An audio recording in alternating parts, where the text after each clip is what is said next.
All right, this is exciting, isn't it? Here we go, guys, in 5, 4, 3. Here we go. It's time for Joan Esposito. Live, local, and progressive. Thank you for good programming, and I appreciate the content and really enjoyed every moment. It's a privilege to have you on your station, and it's good stuff. It's very educational. It's time for Joan Esposito on WCPT 820, Chicago's Progressive Talk. You know, I think I understand why Stephanie Williams sometimes uses sound effects, because I feel like we should have some kind of applause that we play every Friday because we have survived another week. That's homemade sound effects right there. the economical kind. Yeah, you did it. And we have to take our joy where we can find it. I find joy in, not having had the world fall apart in the last 5 days. The bar is low, my friends. The bar is low. If I were a little bit more of an optimist, I might raise the bar, but we'll see. We are going to take it one day at a time. It feels like Donald Trump's already president with all the chaos and all the nonsense. But when he is actually sworn in, I think things are going to get geometrically worse. There's my little chipper Friday prediction for you. He did get sentenced today to basically nothing by Judge Juan Merchan. Trump's lawyers went to the Supreme Court and said, this should all be immunity. I shouldn't have to do this. There shouldn't even be a sentencing. The trial everything was wrong. It shouldn't have happened. It was rigged. It was awful. It was unfair. It shouldn't have happened. Did I say it shouldn't have happened? Because it shouldn't have happened. And people are taking their wins where they can. The Supreme Court, in a 5-4 decision, said, you know what? You should be sentenced this Friday. But here's the thing. How much of a victory was it when John Roberts and Amy Coney Barrett sided with the 3 liberals on the court? But they gave their excuse for why they were going to let the sentencing go through is because Judge Juan Merchan made a very public announcement that, while Donald Trump is a convicted felon and has done many terrible things, some of which Judge Juan Merchan recited in court, that he wasn't going to give any fines, any penalties, any jail time. He signaled to the Supreme Court that he was going to basically sentence him. He was going to yell at him this morning, you did bad things. But that he was basically going to sentence him to nothing. And that is the reason John Roberts and Amy Coney Barrett gave for siding with the liberals. If Merchan hadn't done that, hadn't signaled that, if they had had a sense that Juan Merchan might be embarrassing their guy by actually, he could have sentenced him to a suspended sentence. Michael Cohen went to prison for 3 years. Donald Trump, 3-year sentence, but suspended in perpetuity. I don't think John Roberts and Amy Coney Barrett would have signed off on that. They said, Merchan is basically saying it's going to be a pro forma, no consequence, almost meaningless sentencing hearings. Let's give it to them. Let's throw them a bone. Gorsuch, Alito, Clarence Thomas, and Brett Kavanaugh, they were willing to go along with Donald Trump. They were willing to prevent the sentencing from ever happening. Sometimes Rachel Maddow and does these big historical perspectives like you think what's happening has never happened before, or you think this is as bad as it can get. Well, let me tell you what happened in the 1920s or in 1910 or in the 1800s or in the 1930s when something similarly awful happened.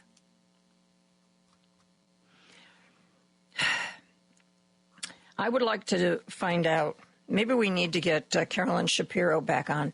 I want to find out if we've ever had a Supreme Court that was as openly partisan. I'm not even going to call them corrupt, though I think certainly Alito and Clarence Thomas qualify for that descriptor. They are simply partisan. I wonder if there have been times in our past when we've had bad Supreme Courts before. We've had terrible decisions, especially when it comes to things like segregation. But it always seems like, what was it? What's the quote about the arc of the moral universe moving slowly, but it arcs toward justice? Some people attribute that to Martin Luther King, but actually he was not the first person to say that. It was he was like the third or fourth person to make that particular quote famous. So I guess we just hang on. Here, I have a note on that.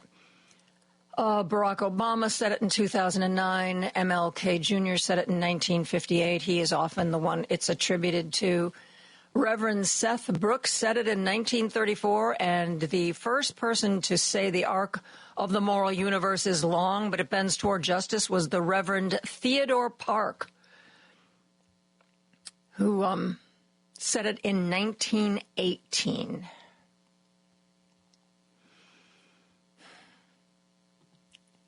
Anyway, sometimes that moral universe moves so slowly, it's real hard not to give up on it.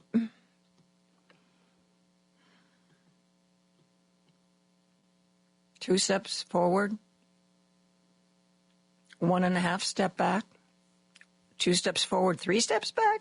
I don't know. It is Friday, and as you know, we open up the phone lines for the first half of the show. We are going to be taking calls and reading your texts until 3:30 today. We're going to spend the second half of the show talking to some interesting people about some things going on locally, some local politicians, some things going on internationally. So 773-763-9278,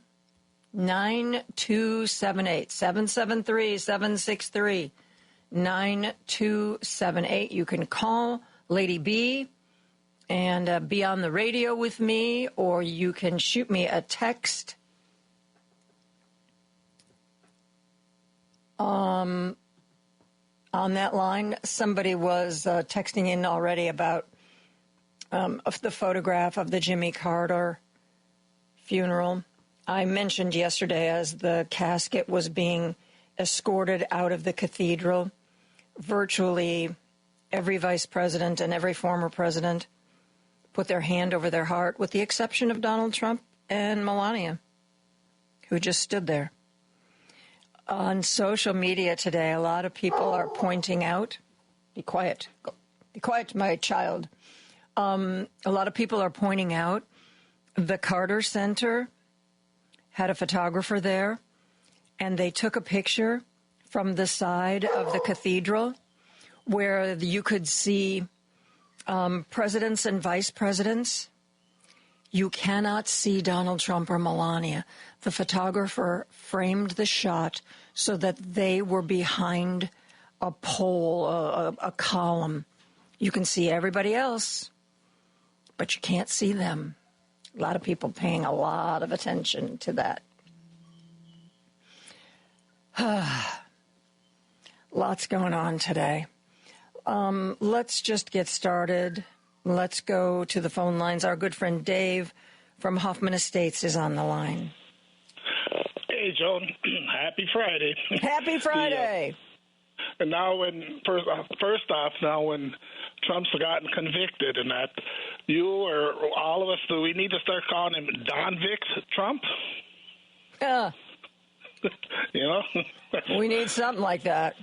Convicted Trump, and then talking on that funeral, was Dick Cheney there? I didn't notice him. I seen Dick Cheney. Gore and Dick Cheney did not attend, and I believe Dan Quayle was also missing, and all the other living vice presidents and presidents were there. It was really interesting, though. I don't know if you saw the video, Dave, when let's see, at the end, when everybody was like shaking hands, Donald Trump stood up and he shook hands with Al Gore, and Mike Pence somewhat slowly but still reached out and shook hands with him. Mike Pence's wife sat there. She didn't stand. She didn't offer her hand at all. And when George and Laura Bush were arriving, because they were in the same row, they had to walk by Trump and Melania, and they acted like they were not there. They acted like they were invisible. They walked up. George Bush did a little bro bump on Barack Obama's stomach, right. and then sat down. Yeah, I seen that. Yeah, and and then with the fires and that now, that you look at now when they've taken in the daytime, you're looking at the way it's been leveled and all of that stuff. Then parts of L.A., it looks just like either Gaza or else something from the morning after, or like Hiroshima, you know, with all that burnt out. That's what all the reporters metal are saying. That it looks. They keep saying it over again. That it looked like a bomb went off. Yeah, everything's twisted and burnt, and like I say, the buildings are all crumbled like Gaza when they've been showing in Gaza and that. So, last thing, this morning, listening briefly to on Richard Chu when he was talking about AI and how he didn't see AI taking over jobs of humans. Oh, my God. Didn't he? That was just announced in the financial news yesterday. In the coming year, the banking industry is expected to lay off 3% of their workforce, because not the people who, interact with people, but the people who do the behind the scenes work. They believe that AI can automate many of those jobs. And I don't know how many people it's going to be, but the entire banking industry is predicting a 3% worker layoff in 2025 because those jobs will be done by AI. Yeah, because if I heard him correctly, too, he said something that they were looking for like 200,000 plus by 2027, and that AI is there to enhance human workers. And I got to think, you got to be blind or something, because if you think businesses are looking to add AI and yet keep human employees, that's totally no. That's no. I think that I think that certain jobs will lend themselves to being taken over by AI. I mean, come on. When you I don't know if you did any online ordering for Christmas, for the holidays, any gifts you bought, but I usually have a lot of questions. Like, what's something made of? How does a size chart work? Or, this or that. And they used to, years ago, they started incorporating a chat feature because they don't want you calling, because I guess that's too much trouble. So they have this little online, would you like to chat with a representative? And I would say 30 to 40% of the time when I used that feature, because I'd be like, well, what about this? And they'd be like, well, how about this? And I said, no, I'm not talking about that. I said, what about this? And then I would get a little screen that said, oh, our chatbot can't help you anymore. You're going to have to call back and talk to a real person. So I was dealing with AI. Yeah. Or else, some of them, if you did get a human, you'd be lucky if it wasn't in the Philippines or somewhere like that. And that's the other. That happened to me over the holidays. A couple of times I had to call for human representation. And I know that a lot of the call centers are based overseas. A lot of them are based in India. And man, oh man, sometimes people speak accented English, and sometimes the English, there have been a few times when I keep having to say to the person, could you say that again? Could you say that again? And they get really annoyed with me. And I'm like, but I can't understand what you're saying. Right. And I'll give you a story. Before the AI, and where I used to work at in Elk Grove at a company, they incorporated a computer, or not a computer, but a robot. And we used to get these quarterly, or bi-monthly meetings. It used to be at the Midway Motor Lodge, and they'd give kind of state of the business and whatnot. Well, in this one, they had this engineer, talking about this new piece of equipment they're getting in this computer, and that he had this sleazy little grin, saying, and this will eliminate 9 jobs on that one line. In other words, 3 jobs per shift. Yeah. And Richard is always looking on the bright side, and I love that about him. But from what I've read, AI is it's not like it's going to put us all out of work in the next 6 months, but there are certain areas where it is definitely taking root, and I believe it will only grow. I mean, come on, you're running a business. I mean, what's cheaper for you? 100 people or an algorithm? I think, it's going to make humans obsolete. Mm-hmm. In some respects.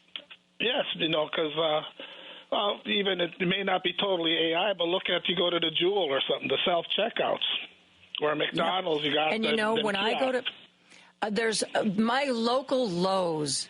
Frequently, there are no more checkout people. Maybe during busy times they have them. In the garden center, they have actual humans. But if you check out in the regular part of Lowe's, you have no choice but to do the automated one. But whenever I see those at grocery stores or my local Target, I don't use them. I never use the self-checkout. The only way I would use the self-checkout is if it looked like it was going to take me a half-hour wait to get in line for a person, because that's jobs. That's jobs. The more people who do self-checkout, the fewer people are going to be hired to do those jobs. Exactly, because like back when talking about that Jewel, when there was some young, 20-something, because I was in the line, a couple back, says, "Sir, come on over, try out our new self-checkout." And I looked, I said, "Lady, you ought to be glad for people like me." And she looked quizzing. I said, "Because of me, you got a job." Mm-hmm. And then also you can see the little light bulb. Oh, I guess you're right. Yeah. And then, lastly, businesses are hiring them, doing them AIs and robots because, look, they don't require health care, vacations, break, lunch, anything mandatory time off, nothing. They can work 24 hours nonstop. All you need is maybe, like even with the self-check, one person that'll service, how many robots or whatever at the time, or to know the AI. So, my daughter and I were shopping at Old Orchard, and we went to the Zara there. Not only was there were human beings if you needed to do a return or an exchange, but if you just wanted to buy something, you had to go to this bank of computers. Not only did we have to check ourselves out, we had to take off our own security tags. They have a little machine there, and there was a little diagram. Okay, put it in head first, then push this button. And it just blew me away when he's saying that they're not gonna. It's crazy because we're trying to keep jobs, humans and jobs and stuff like that, and this is going the other direction. But anyway, let me get off and then I'll forget. So thank you, Dave. Thank you for the call. Thank you, and Joan. I have a couple of corrections. I did not see him at all, but Andy Miles swears to me that Dan Quayle and his wife were on the other side of Al Gore at Jimmy Carter's Washington Cathedral funeral. And the other thing, somebody just texted in, and you can just barely see it. I said when the casket was being escorted out of the cathedral, everyone put their hand over their heart, except for Donald and Melania, because I was watching it and I did not see. The Sun-Times got us an angle that was more to the right. It appears that you can see fingers on Melania's chest. Not Donald. Not Donald. Absolutely not Donald.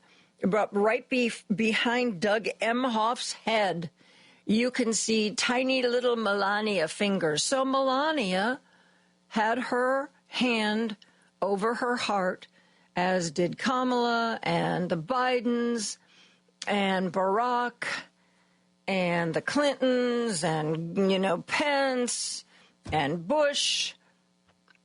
Only Donald. Even Melania knew. So I offer those two corrections. Andy swears Dan Quayle was there. Okay. And I trust his judgment. I did not see Dan Quayle. Maybe because he's like a tiny little guy and he was hiding behind somebody. I don't know. Let's go to Roosevelt, who's calling in from Chicago. Hey, Roosevelt, how are you today? Joan, thank you for taking my call, my friend. Thank you for calling. And first of all, have a nice, happy weekend. Okay, so I want to start with, I was listening to the Spanish station this morning, the one I listened to, that they bring up all this stuff, politics, history, the whole stuff.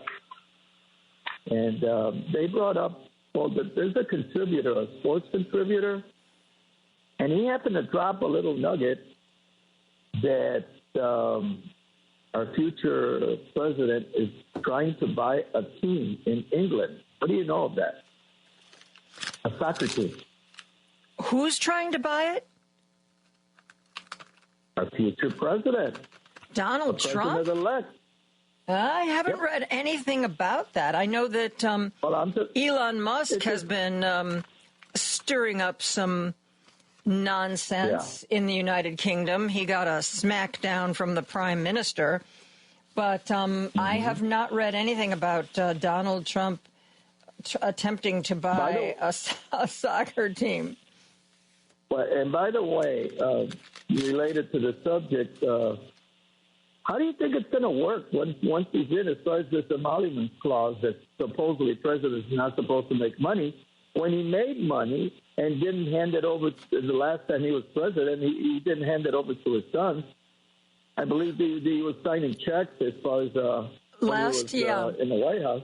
When he was president the last time, presidents are supposed to put all of their investments into a blind trust so that they don't favor a company that they stand to financially benefit from. Up until Donald Trump, that had always been the case. When Donald Trump was first elected president, he made the announcement that he wasn't going to put anything in a blind trust, but he was going to turn it all over to Don Jr. and Eric. He wasn't going to be involved in it anymore. And it turned out that he was a little more involved than he had let on. This time, I haven't read much about that, but I did early on, like right around the time of the election.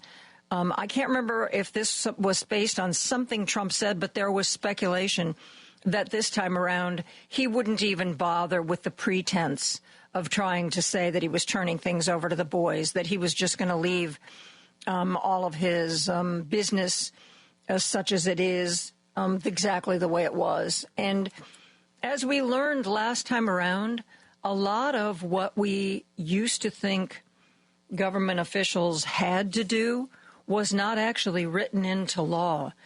You know, things like releasing medical records, releasing tax returns. You know, we are used to, especially people running for high-profile campaigns, we're used to them releasing that information. But it wasn't a law, so Donald Trump didn't do it. Roosevelt, we got to take a break. Thank you so much for the call. It's good to hear from you again, my friend. Thank you, Joan. And can I just ask one more question? What's this deal with the half-staff flag that he's all PO'd about? Well, that's to honor Jimmy Carter. Flags are going to be flown at half-staff. Usually it's done for a month. And so that means flags will be still half-staff during his inauguration, which has happened before, very rarely. And he said it doesn't bother him, but he also has made it very clear he doesn't like it. Anyway, we'll be right back after a break. This is Chicago's Progressive Talk, 820 AM, WCPT Willow Springs, and online at WCPT820.com, where facts matter. Joan Esposito. Join the conversation now at 773-763-9278. I'm trying to use the phone. Joan Esposito. Live, local, and progressive on WCPT 820. It is Friday. Every Friday, we spend the first half of the show taking your texts, reading your texts, taking your calls. Many of the texters writing wonderful things about President Jimmy Carter, who, of course, has now been interred next to Rosalind in Plains, Georgia. After the very public cathedral funeral in Washington, Jimmy Carter's body was flown back to Georgia. There was a private family funeral and then a private family and friends internment. Let's go to the phone lines. Our good friend Jim from Chicago is on the line. Hi, Joan. Did your daughter get out of L.A. and get a plane out of there? She is, no, she's still here. She called American last Wednesday, switched her flight to Thursday. By Thursday, things were still bad. So she called American back again, and in their benevolence, they said, "Oh yeah, we'll give you one pass, but not two. So you got to buy a new ticket." So she bought a new ticket, and she's going to just wait it out and try to fly back next week. Because even though she lives in an area that had smoke but no fire, so many of the businesses and, everything has kind of come to a standstill. I saw on CNN late yesterday afternoon where the L.A. County Sheriff wanted to impose a curfew, a 6 p.m. to 6 a.m. curfew, because they were worried about looting. Apparently 12 people had been arrested for looting. Not good, not good. No, it was interesting. Frontline had that Hawaii, one of the islands that went up in flames, and it was before the LA fire, but it was on last week. But anyway, they showed how they could have mitigated that fire, but there's no point in replaying this. But the air quality is probably so bad that you're probably better off waiting until. And they did a report on that on CNN, and it's different than just a regular forest fire, which, of course, there's a lot of wood smoke then. But because these are buildings and houses that are burning, the smoke is toxic because there's burning rubber, there's burning plastic, there's burning chemicals. It's really, really awful.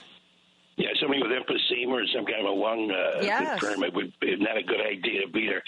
But anyway, Joan, what I was thinking about today was every day around 2 o'clock, I think. But anyway, when you come on, but immigration, I'm thinking about I was reading about the 1920 election. J. Edgar Hoover came to Providence because of immigration. He got a file on everybody. Ellis Island was turned into a prison. Horrible conditions. They had no recourse. You can imagine a poor immigrant trying to get legal. There were no pro bono lawyers, so they all got thrown out of the country for whatever the most flimsiest reasons you could think of. Didn't bring their library book back. Something ridiculous. But think about, we had, I can't recall, the guy that was running our immigration thing was a saint compared to this Steve Miller. I mean, even every time they try to grill him, the Republicans try to grill him, he's trying to tell them that I'm trying to be humane to these people. I'm trying to be humane to these people. And they don't want to hear anything of that. Because to them, this is a political football. You saw Trump, he stopped the legislation because he wanted to run on it. And this is as old as the hills. And what about law and order? That's another thing that was big in that election. Law and order. Here they fell in love with the most lawless individual that I could ever remember in history. He has no comparisons to any president. As far as I'm concerned, he is an absolute lawless individual, was evaded his taxes. We don't want to go through the whole bit of it. You know what it is, Joe. Yeah. But to say law and order, our law and order is so out of whack here. And as far as the only way we're going to bend that justice is all of us are going to have to jump on one end and yank on it as hard as we can, because I don't see any justice at all. This court is insane. I can't wait to read those 4 dissenting votes. How could you dissent in this case? It doesn't even make. No, it's out of their preview. They don't care. They don't care about. They decide what they want the result to be, and then they take the law and they twist it like a pretzel till they can get it in the right shape. It's ridiculous. Yeah, and think of Alito. He's making $260,000 for years and years and years. Till he drops dead on that court, and he's begging Trump for some kind of a patronage job for one of his relatives. I mean, you think that's? You think they report on that? I'd like to see that on the news tonight. How Alito begged Trump for a patronage job. Oh my God! And the 34 counts thrown out like it was. Again, the library, like it was a library book that was overdue. Unbelievable. We're living, but Joan, I don't know. I'm optimistic about one thing. This guy isn't as clever as they think he is. And just as long as he doesn't get any military conflicts that they're that he doesn't know what he's doing. I don't know what I'm sure the CIA was prepared for this guy's election. I'm sure that they discussed what if Trump went off the rails all of a sudden. You know what I mean? They had God, to. I hope so. Yeah. I hope so. I hope. I believe that was the case because I know someone who works in government in Washington, D.C., and I wasn't told this directly by them, but by a mutual friend, that they were preparing for the worst, just in case somehow Donald Trump got elected, that they were preparing for what they needed to do to protect themselves. Well, sure. Well, they had to game that out. They had to game that out because that's what intelligence demands it. But I did hear the same thing, John. I heard somebody, maybe a year or two ago, they said, the possibility of Trump getting elected. Well, we think that we can mitigate it this way or this way. But I know that I hope it's the case. That's got to be the case. But anyway, Joan, you have a great weekend. I'm glad your daughter's, whatever, as long as she's safe. Yeah. Anyway, Joan, have a good weekend. Thank you. Thank you. Thank you so much, Jim. We are going to take a real quick break. We are going to be back with more calls right after this. Hey, Google, play WCPT. Streaming Chicago's progressive talk from TuneIn. Joan Esposito, live, local, and progressive on WCPT 820. It is Friday. Every Friday, we take your calls. We read your texts on the air. Let's continue taking calls. We're going to be doing that until 3:30 today. Let us go to John, who's calling in from Rochelle. Hi, John. How are you? Thanks for the call. Hi, Joan. Thanks for taking my call. It's actually Roselle. That's the shopper. Oh, Roselle. Sorry. Yep. Sorry. Oh, that's okay. Hey, so first, I do a disclaimer. I do not like Donald Trump. So second thing is I got a two-part statement or some details I'd like my beliefs in what's going on. With Trump right now, it takes a minute, so give me a minute here. So the first part of it is Donald Trump. I looked at a map yesterday, and with climate change, what it is, Donald Trump probably looked at a map and said, wow, Russia and China are trying to get some sea lanes through the Arctic. Hey, I'm going to make a plan in Greenland and make Canada the 51st state. I think he's thinking on a grand scheme of how the United States should involved, and he wants to get his bust on Mount Rushmore, so he needs to do something very grand on his part to be able to create that kind of legacy. And Panama too on top of that. However, he's not taking into account the more urgent thing that's going to happen from climate change, and that is refugees. And I'm not just talking about international refugees. I'm talking about domestic refugees. So you've got California, Florida, North Carolina. Texas is probably due for a big one coming up. You've got all these people losing homes and probably looking to relocate to other areas. And right now, there's a lot of complaints about, real estate costs, rental costs, all that. With all these refugees, you're going to see renting and everything else going through the roof. And he's going to inherit these problems. So he's going to have to address climate change. And he can't just scapegoat refugees, with brown skin. Because now it's going to be refugees from within our own borders. So that's the statement I want to make. Well, Katie Tour was talking about that on MSNBC last night because she used to live. She was actually standing in front of a hill where there was a house, well, no longer a house, but where she used to live. And she mentioned that, everybody thinks that, if you live in Malibu or Pacific Palisades, that you're very, very wealthy. But there were parts of Pacific Palisades that were regular working class folks, just like in Altadena, regular working class families, some of whom had lived there for decades. And she was talking about that. What are they going to do?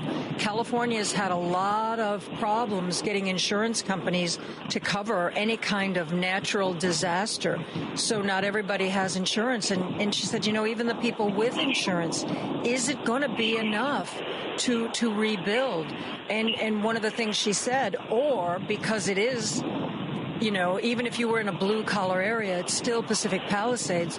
She said, are people just going to throw in the towel and just start selling their lots to developers? And then, this whole area will be nothing but McMansions. Very interesting.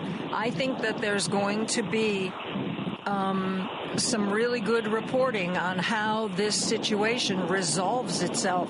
Because if all of the regular working class folks end up having to just sell what's left of their land and move away, and it all becomes very upscale, that's going to be very controversial.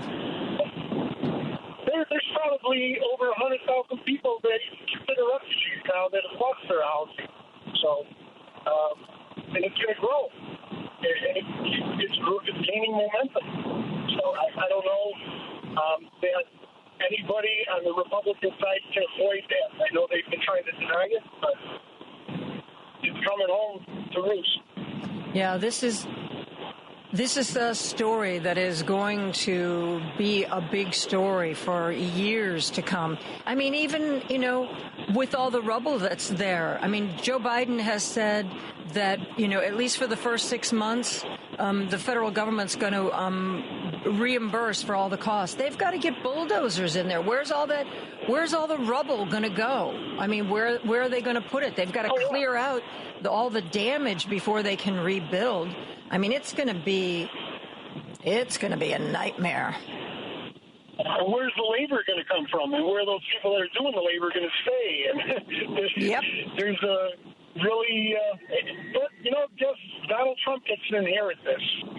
So let's see how he plans on attacking it. I mean, maybe he wants to make Greenland, part of America, but I don't think that's going to happen. And you better start thinking a little bit more in the immediate future than its grand plan for expansion of our country. Well, thank you so much for the call. Really appreciate it, John. Thanks for calling in today. Now let's go to our good friend, Greg, who's calling in from Lake in the Hills. Hey, Greg, how are you doing? I'm doing good, Joan. How are you? Peachy. Excellent. Hey, the reason I'm calling today is I was wondering if you had heard the following that I'm going to say. I'd heard it on Tom Hartman's show, and you know that the report that Jack Smith has been wanting to release through the Justice Department. Yeah, and there's a couple of them. Yeah, and in the one that for the January 6th, that one there they want to not allow it to come out because there's still the pending case in Florida with the Walt Nauta and the other defendant. Yeah, Aileen Cannon has said that Jack Smith report needs to be held up. She was, because that might affect their case, basically she was reversed by the 11th Circuit Court of Appeals. But the one thing they did let stand, when she made her ruling, she said that there needed to be a 3-day waiting period to give Trump lawyers a chance to file any response. And the 11th Circuit said, no, you're wrong. This report can be released, but we are going to honor that 3-day wait you imposed so that we could still see that report. Okay, well, that's good, and I'm hoping that happens. And I'd like to also see the Mueller report in the unredacted version. I'd like to see that come out, too. I mean, everybody's, not everybody, but it doesn't come up as often. But, boy, wouldn't it be nice to see that report that Bill Barr put the kibosh on. But the one idea that this person had was, I thought, really unique. And he said that why doesn't Joe Biden pardon Walt Nauta and the other defendant, so that because at that time that was a holdup in the case, and if he had pardoned them, because Trump is going to pardon them anyway, probably when he gets to be president, and so why not preemptively do it? And that way, the report there would be no way of holding it up anymore, because that was one of the things they said. But the other thing I'd like to say, thanks for telling me about that, because I hadn't heard. I've been confused as to what's really going on, to be honest with you. But the other thing that I was thinking about when you were talking with, I think it was Tim, the last caller, and what came to my mind is kind of like the same thing that happened after Katrina and after a lot of things. Do you recall the book Shock Doctrine? No. Okay, well, Shock Doctrine, the whole premise of the book was that there's a lot of things that happen in this world where there's, like let's say what's going on in California now. Well, in order to rebuild, there's people out there that are brokers, and they try to make deals with people to come in and say, well, we could do this, we could rebuild this, but this would be the cost of doing it. And then they have the alternate method, which would be, let's say, the builders coming in and buying off the land. So now that was one of the things I think Katie Tur was talking about yesterday, is there was some guy who would come in there and he'd the guy who ran against Karen Bass to be mayor of Los Angeles. I forget right now, his name escapes me.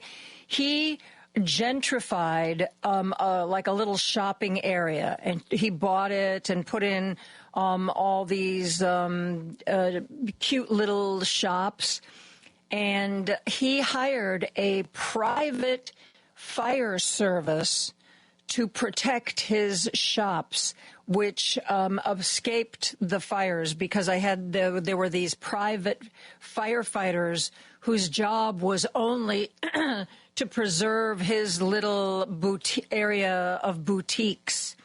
And the neighbors are all gone, yeah, but the guy who was running against Karen Bass, his shops are all there. And where did they get their water and water pressure These from? are very good questions, young Padawan. And, the guy didn't do anything to try to protect the people who lived in the area. But, he wanted to protect his business.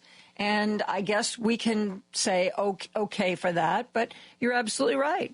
What resources did they use? I mean, did they have their own trucks with their own water supply? Did they spray all the buildings down with, some sort of chemical foam?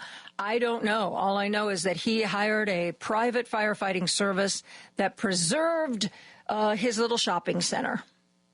Yeah, and this could be part of this shock doctrine again, too, with a little bit of pre-planning from the insurance companies. Now, I'm getting into conspiracy territory, but it wouldn't surprise me, especially with California's their whole history of water, and there's been this whole history of how water gets to Los Angeles. But wouldn't that be something if they said, hey, we're going to wait till the next opportune time when the Santa Ana winds come in, and we're going to make sure that this time it gets ignited and it burns everything down. And all these policies, we've already said there's no more fire coverage if that's what happened. I didn't know that, but I think that's what I thought I heard, you saying earlier. In the years before, it wasn't just because, oh, my God, there's fires, let's cancel these policies. But in the last couple of years, I know there was an article in the Washington Post about they just looked at like State Farm insurance and all of the policies that they canceled in the last couple of years and their argument is, when something like this happens, we do not have unlimited resources. We can't afford this kind of these kinds of payouts. Exposure. Yeah, exactly. So I think it's going to have to be like, the only way in some areas of the country, the only way you can get flood insurance is through the federal government. And it's not cheap. It is quite pricey. But, if it's your only option, it's all you can do. And I have a feeling out there that any kind of insurance for fire or other natural disasters is going to have to come through the federal government. And I'm sure it's going to be very expensive, and not everybody's going to be able to afford it. And, one thing that we really haven't talked about is with all of these fires, it isn't just houses that we're losing. We're losing a lot of trees. We're losing a lot of vegetation. We're losing a lot of the root systems. So then when the rains do come, are these areas going to be buried in mudslides because there's nothing to hold the topsoil? I mean, this is going to be the gift that keeps on giving. Yeah, it's a snowball effect. You're right. It's nothing is ever just one thing. It's and look at all the cars. In the grand scheme of things, it's not even worth talking about. But I heard last night that they were saying when they talk about houses lost or buildings lost, they include cars. I'd never heard of that before. I don't know if you heard that, but it was on MSNBC last night. I watch that every night. Yeah. Because some of the neighborhoods, they were told to evacuate, but in some of those areas, the roads are really narrow, and the traffic started backing up. And in some places, police started telling people, get out of your car, and just walk or run, get out of here. And then, fire trucks and other vehicles couldn't get to those areas, so they brought in bulldozers. I saw one piece of video where there's all these, they're not super expensive, but really nice cars, and the bulldozer is just pushing them all off the road, pushing them all off to the side, and breaking them, bending them, destroying them to clear a path for the firefighters. There's going to be, I've heard two different estimates, early estimates, of the dollar figure in damage. One was $50 billion. The other was $58 billion. When all is said and done, I'm sure both of those will end up being too low.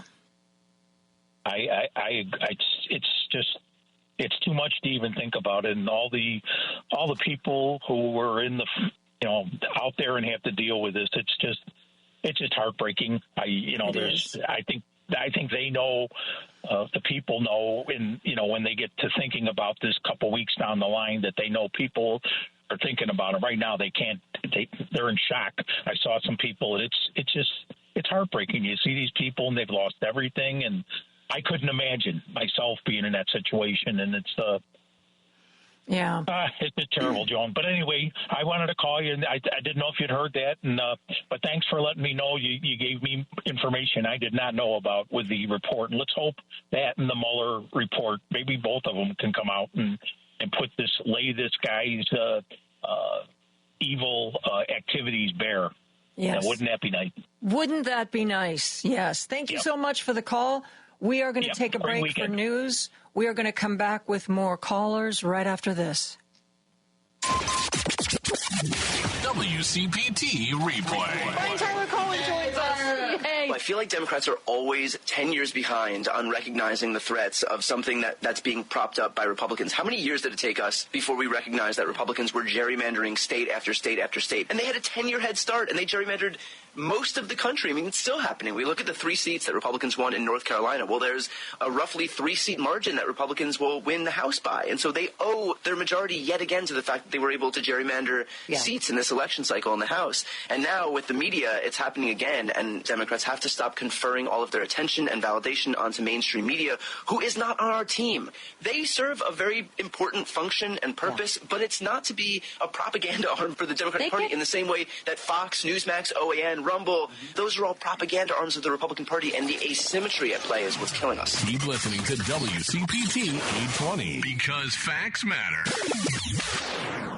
You're the only voice of reason on the radio. You give me hope. Having listened to you every day. Thank you for your clear insight. Always felt a little bit smarter. I listen to you every single day. I keep coming back to this station, and thank you for what you do. On WCPT 820, Chicago's Progressive Talk. WCPT 820, Chicago's Progressive Talk, where facts matter.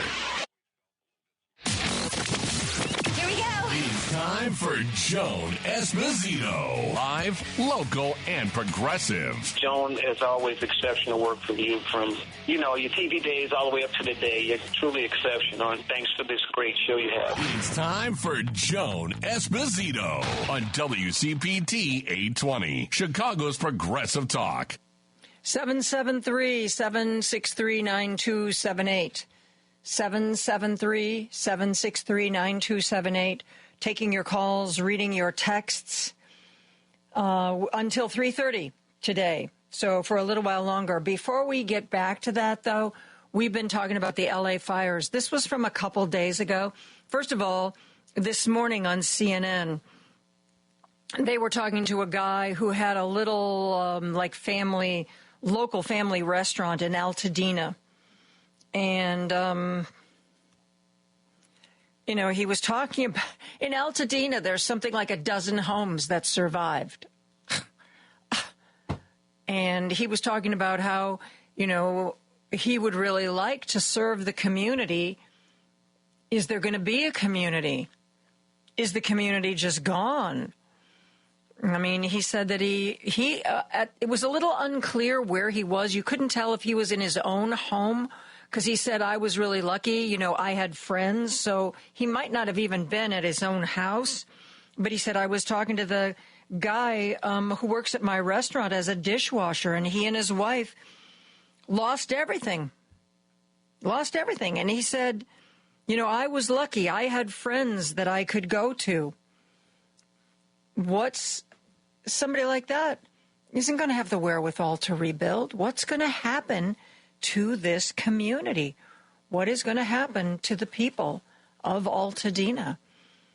There was another woman whose remarks were posted on social media, Samantha Edis, a woman who left her home thinking that it was just a little temporary overnight evacuation and then went back to find absolutely nothing.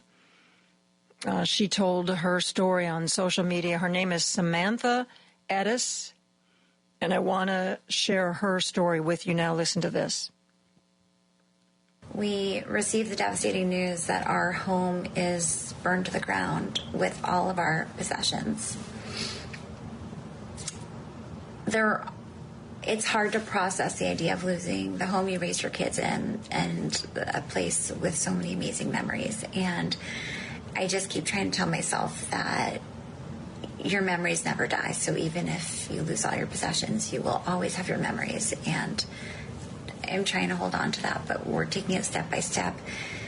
When we left yesterday, I guess I was in La La Land, and I really just thought we were going to get away from the fires and packed for like a one-night trip. I even forgot underwear. I didn't pack anything important. And, yeah, so we're just taking it step by step and trying to get through it. Step by step. I don't know if any of you guys follow Politics Girl Lee McGowan. She and her husband live in the L.A. area. She posted one of her videos. They had been told that they didn't have to evacuate just yet, but that they should be prepared on a moment's notice if they got the word to flee.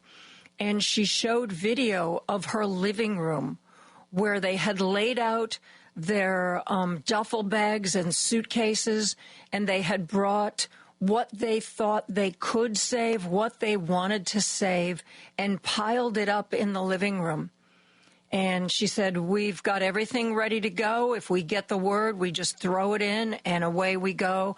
And she said, as it turned out, you know, they've lifted the potential evacuation order for us. She said, but, you know, this is just unbelievable. We were talking about the dollar figure of how many tens of billions of dollars have been lost and will be needed to rebuild. How many people are going to be able to afford to rebuild? Producer Patrick, the guy who has been posting on social media about the dire strait of the television and movie entertainment industry, he posted something and he said, you know, things were already bad. People were already leaving the area because they couldn't get work. He said, what is this going to do? He said, it's going to make the recovery of the industry worse, slower. And if it does start to bounce back, who's going to be left? You know, sure, you know, you read about celebrities losing their homes. I guess Mandy Moore lost her home, and there are others.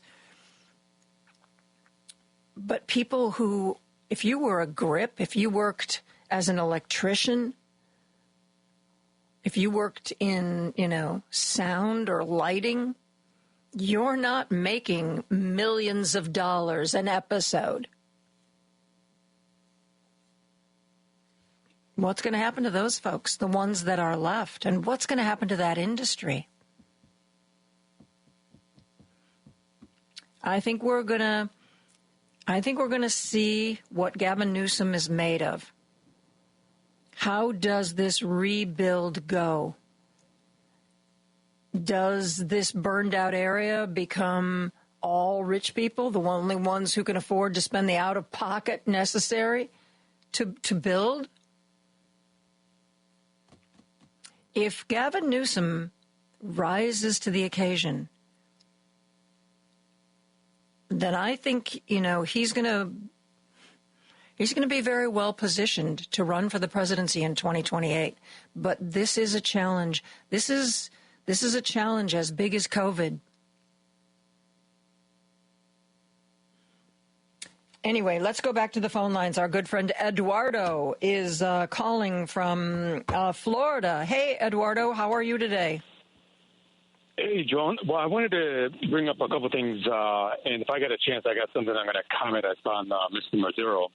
But first on L.A., if you ever, on your downtime, you want to check out, if you have family over there or friends, anybody, they can check out KFI. They had their people on the air 24 hours since it started. I thought their reporting was pretty good. So they didn't come off as partisan, so they did accurate updates and all that. I thought they were pretty good. So if anybody, you could check it on iHeart, KFI. Mm-hmm. I thought they were pretty good. Yeah. Now, I just heard, and they were talking about this in Spanish just now as I was holding. So people are looting. They're lighting up fires on purpose, kind of like a smoke screen, and they're going in at night, covered up. The police department's been told that they cannot go on vacation, so they got to do around-the-clock patrols, partly to handle the looting. I've read about one incident that is like what you described, somebody trying to set a fire so they could loot. And from what I read, people living in the area captured the guy. They called the police, but they grabbed the guy who was then arrested. And I think that might be why the L.A. County sheriff wanted to institute a 6 p.m. to 6 a.m. curfew. Yeah. And as of last night, he said 12 people had been arrested who were attempting to loot, but they wanted to nip that in the bud. Yeah, that's a shame. Well, let me get on to my Maduro thing. So I just read online, it used to be $15 million, I think, to get rid of Maduro. Some kind of arrest thing. I don't know, that's just kind of like... Are you talking about in Venezuela? Yeah. And now I just heard that they have up to 25. And I've been hearing that he might be like the next one to go. I know they tried to arrest one of the ladies that was... the opposition, the leader of the opposition. Yeah, Machado, I think is her last name. I didn't read the story because I haven't been spending a lot of time on Venezuela, but I did read the headline that it was yesterday or the day before that she was arrested. The opposition leader was arrested in Venezuela. Yeah, some of them are like in Spain, and they're kind of like waiting for him to fall so they can come back and, take power and have a better life for the people of Venezuela. But we'll see what happens with the new administration. But that could be something that could turn 180. There's a lot of things that Donald Trump is going to have to, a lot of situations he's going to have to weigh in on. And we'll see. After a short, remember his first administration, I forget the exact total, but he turned the actual function of government over to people that he felt like he trusted. And remember how often he went golfing? I mean, it was a staggering number of days that he was out golfing. And, governing is hard work. He's going to be... Yeah, I'm going to see if he's going to be making the decisions or if he's going to be letting the decisions to Batman and Robin. We know who that is. So, because he's the president and they're not. So yeah. Thanks, see. Eduardo. Stay tuned. Thanks for the call. Yep. Appreciate it. Let's go to Chicago. Our good friend Ron is on the line. Hey, Ron, how are you? Oh, pretty good. It's going to get very cold next week. Oh, you mean colder than it already is, where it's already too cold for me? Yeah, yes. I just heard. First of all, is this company Meta and Facebook? Are they one of the same? Or yes, Meta is the parent company. They own Facebook and Threads and Instagram. Though those are all Mark Zuckerberg's Meta. Yeah, I just heard a news story that Meta is going to discontinue all of its racial equality programs, such as DEI and the rest. Oh, gee, that's a shock.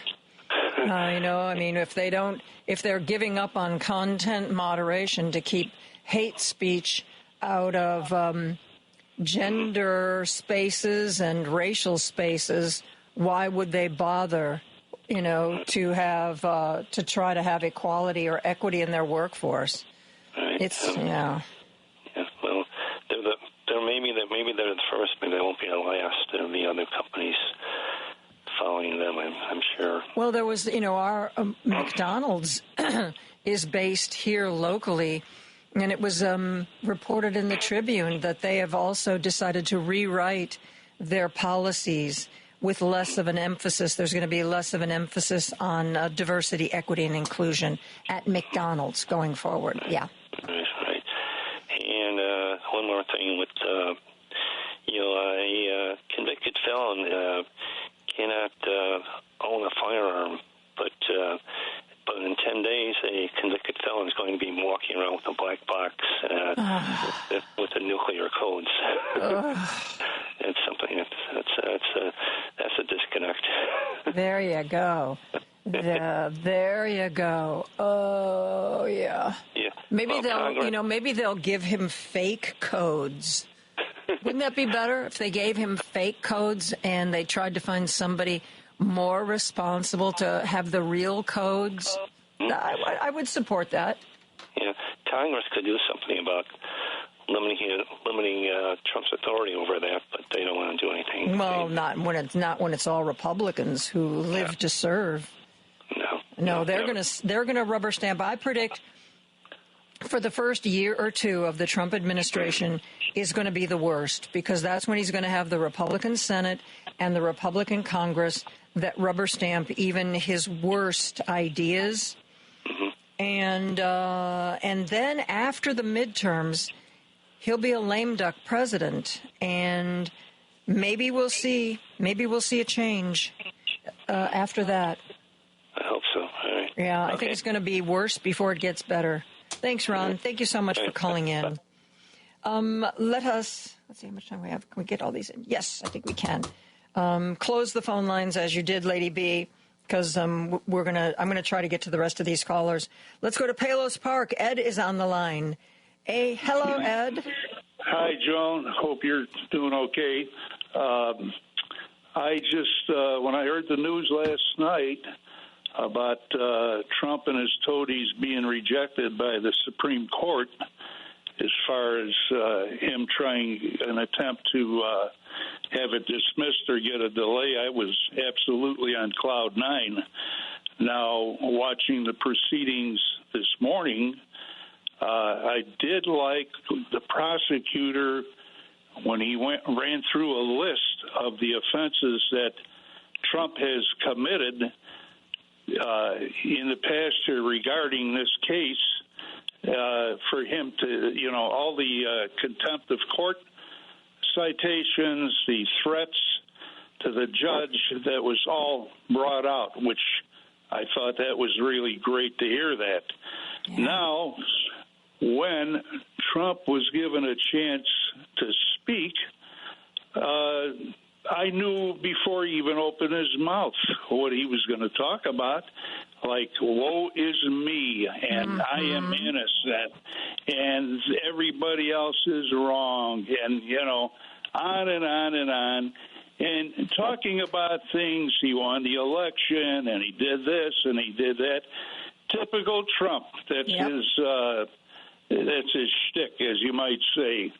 And so, I thought it was nauseating, and now we're going to hear more from him on his social network deal there. And so we have to just be glad for what we got temporarily. But, he's going to appeal it.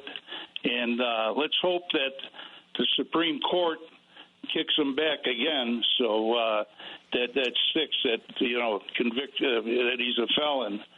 And another point here I wanted to make.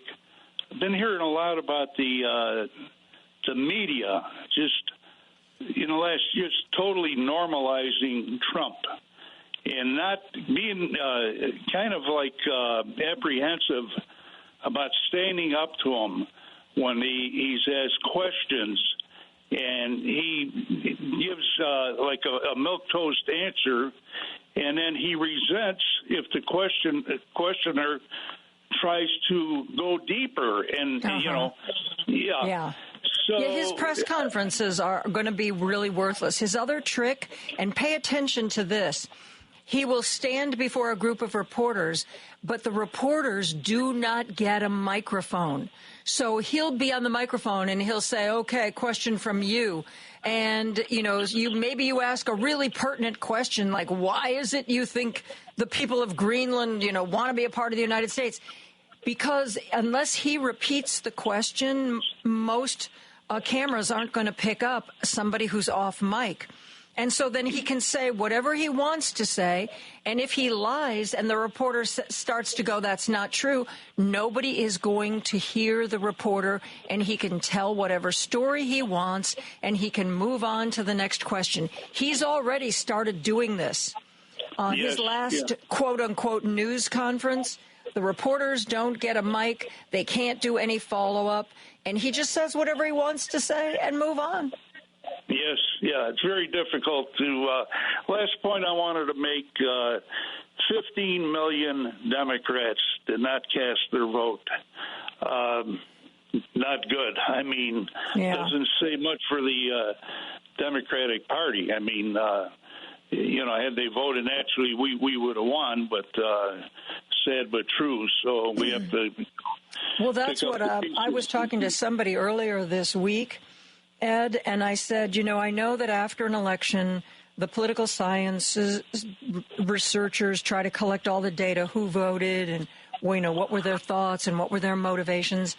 I said, I don't necessarily care about the people who voted. They expressed their desires.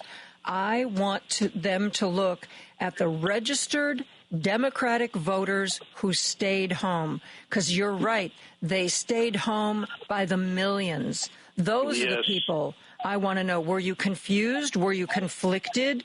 What confused or conflicted you? Because that was where the difference was. Absolutely, yes. And so I'm just hoping that we can put up a strong resistance here in the next couple of years, and because otherwise we're not going to have really a good future, And we need a strong leader. Are you familiar with Steve Schmidt? He's yes. He used to be chief of staff for John McCain. Yes. I would like to see him as a leader in the Democratic Party because... Well, it's interesting because he kind of left the Democratic Party. He was originally, along with Rick Wilson, one of the founders of the Lincoln Project. But then Steve Schmidt left the Lincoln Project and he went with no labels. He was one of the people that was that thought that no labels would have some real impact. So I'm not quite sure, honestly, where Steve Schmidt's head is at these days. But thank you for the call. I gotta keep moving because we're running out of time here. But thank you so much, Ed, for the call. Let's go to Franklin Park. Al is on the line from Franklin Park. Hey, Al. How are you? Hi, Joan. How you doing? Do you have a couple hours? Well, I do. I do. I was hoping to get some guests in, but, whatever. Okay. One of the main things that I focus on is the media and the fact that I feel, or that is why we lost, because of all the lies and misinformation coming from what I call the Holy Trinity, the oligarchs, the Christian nationalists, and the fascists worldwide, and all the money they put into our media. And with that, we can't be normalizing what the small things that happen within the Democratic Party that caused us to that made the numbers less, because the big reason is because of the media, and that needs to be acknowledged. And there's a lot of people, like Rick Smith and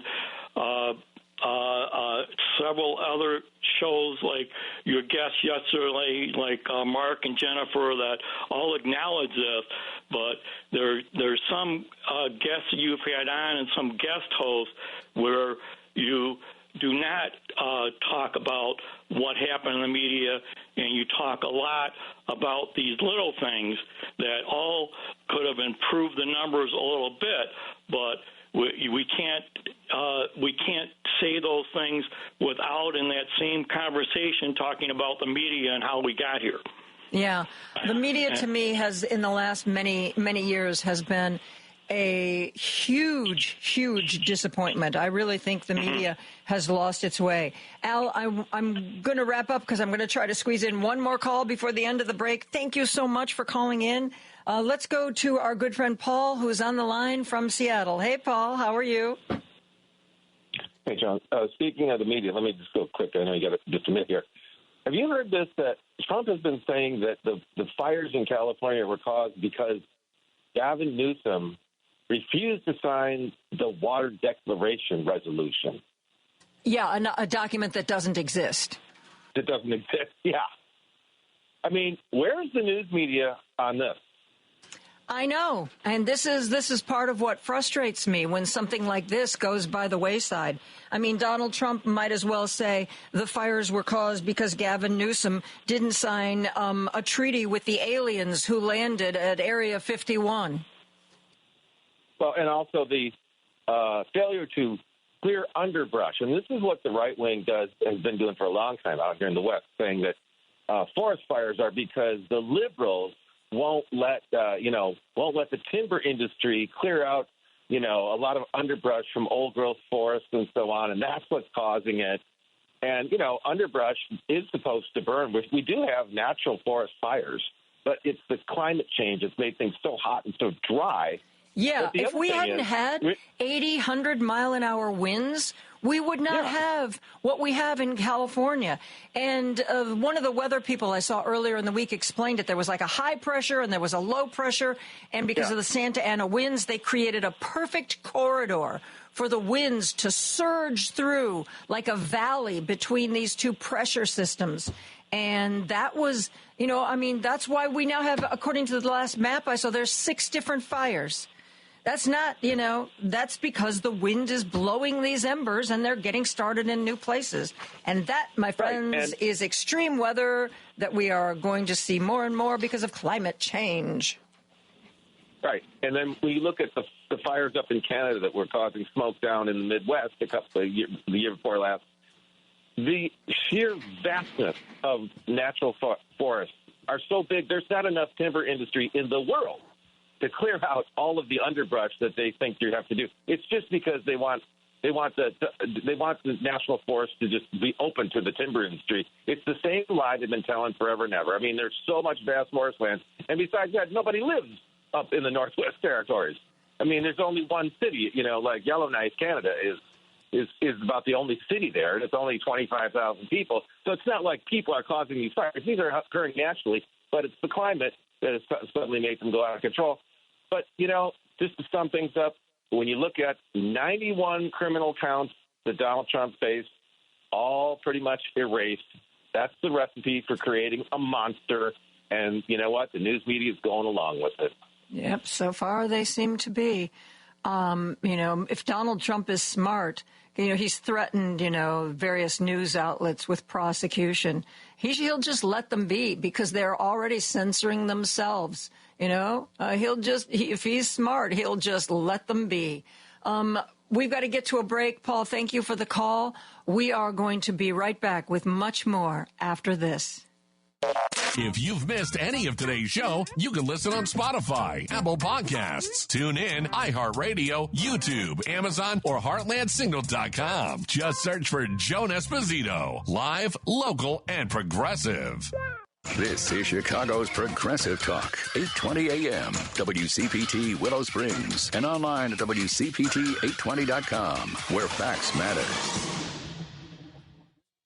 Joan Esposito, live, local, and progressive on WCPT 820. January 11th is National Human Trafficking Awareness Day, and there is a group locally that works on this issue, and they are doing an annual outreach that they call Girls' Night Out. There's trafficking in communities across Chicago and in the suburbs. And this event, Girls' Night Out, is designed to raise awareness, focus attention. One of the people who is the founder of this event is Dr. Keisha Roberts-Tabb, who joins us now to tell us all about it. Thank you so much for being here, Keisha. Thank you so much for having me. Talk about, if you will, the scope of the problem in our area. So, by trade, I work for juvenile court, and I've been there for 22 years, and I've held several positions around the issue of domestic sex trafficking among adolescents in the city of Chicago and abroad. And just to give you a little scope around the work, we've done thousands of assessments to assess the risk of trafficking. But when we think about it being such a underground, interaction, the stat says that we have over 300,000 youth that are at risk for trafficking in the city of Chicago yearly. But to put that in perspective, research also says only about 3 to 5% report. And so if we have this large number, how many more youth are being trafficked without us knowing? And the way that COVID has affected our interactions with each other, there's been an increase in trafficking because it has moved so far into the internet where you don't see a lot of street-based anymore. You see a lot of internet over social media sites and dating sites and things of that nature, because that's, as we all moved inside for COVID, so did the illicit activities in the city of Chicago. And so that's what we are seeing now. A lot of recruitment and selling and advertisement is happening in plain sight on social media sites using emojis and code words and things of that nature. So tell me about Girls' Night Out and what it's designed to do. So Girls' Night Out started 9 years ago by way of an outreach. I've been doing outreach and human trafficking ministry for the last 15 years. I started off with Rosa Sharon Ministry under the Dream Center, and then I noticed that as I started to do the work for the courts, we were not going into the areas in which we were receiving the majority of our cases. And so I started keeping supplies from our outreach with Rosa Sharon and putting them in my trunk and going out and just using my trunk, And so I filled my trunk with a lot of love bags, with some hope, with some inspiration, and I started taking to the streets that I knew were being uncovered. Then I started a full-fledged outreach program where we go to the streets and we give out love bags and resources. We try to collaborate with other service providers. Over the years, we have collaborated with Roseland Neighborhood Watch, with the school in Roseland. We've collaborated with rescue and recovery agencies around testing. We've done the Southside Health Center. We've collaborated with Nourish and Hope, where we offer food to individuals that were outside on the street working to lure them in. If we can give you some food, maybe you can go in with your family and feed your family. We've offered housing services. This year we're moving into offering, trying to equip ourselves as an organization to offer more transferable skills, because I believe asking a person to get off the street where they are being able to feed their families and give them nothing in return is counterproductive. And what we see is that they constantly return to the street. So this year we're focusing on asking organizations or businesses that have non-traditional career pathways to mentor and offer internships to victims and survivors as a way of keeping them off the street. How can our listeners help out? So we have an outreach tomorrow. We have a rally where we'll be hearing from survivors. We'll be packing love bags, and then we'll be taken to the streets to distribute those love bags. That rally is at New Mission Temple Kojic at 4700 West Polk Street.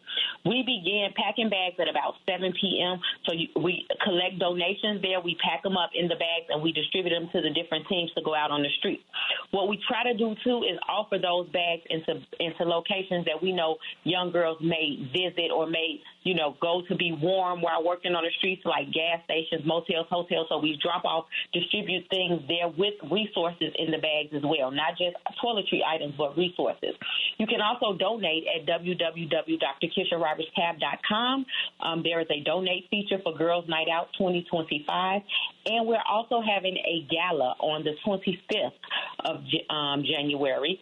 Tickets are available now with an early bird discount code using the word early bird in the coupon code section of the checkout.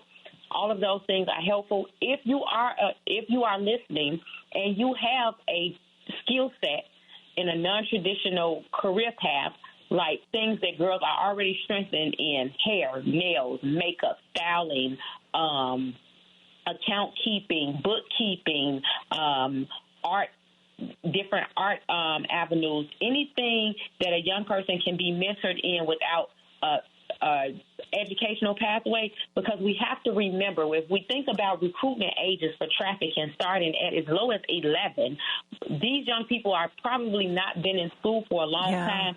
So to assume that they will be able to go right back into school and re-engage into, an education setting is probably, unrealistic. So we're trying to offer a pathway to stay out of the streets, but not impede on their dignity of going back to school, knowing that they're reading at a 3rd or 4th grade level. Meet people where they are and then try to bring them along. Absolutely. And so if you have a business or you're willing to mentor a young lady or male in a non-traditional skill set, please fill out my information card on my website. Again, that website is www.drkisharobertstab.com, and we will be contacting you. This year at our gala, we are actually honoring some trailblazing members of our community, and two of those work directly with trafficking victims. Dr. Joel Mitchell has the only male service trafficking agency in the city of Chicago. So if you cannot help Girls Night Out, please help his agency. It's called Emmaus. He's always looking for donations because we forget about the boys. We talk a lot about girls and trafficking, but we forget that there is a subpopulation of young men that's being trafficked. And so to support these and different even pro-social organizations that offer preventative services like gender-responsive programming and mentorships and all of those things, because this is not a single-layered issue. You know, it's multi-layered, and have to hit it from every angle, from an intervention, from a prevention, you know, all of those things. Well, you know, we talk about finding people who are really trying to make the world a better place. And you, Dr. Kisha Roberts-Tabb, are definitely one of those people. I am so glad we could impose upon you to help us focus on this for a little bit of our show today. Thank you for being here. I really appreciate you having me. Thank you so very much. Dr. Kisha Roberts-Tabb, founder of Girls Night Out, to bring awareness to human trafficking in our area. We're going to take a real quick break. Be back with more after this. There's no excuse to miss Joan Esposito. It's number one on my stereo. Live, local, and progressive. You can listen to her daily at WCPT820.com on your computer or phone. This is WCPT 820, where facts matter.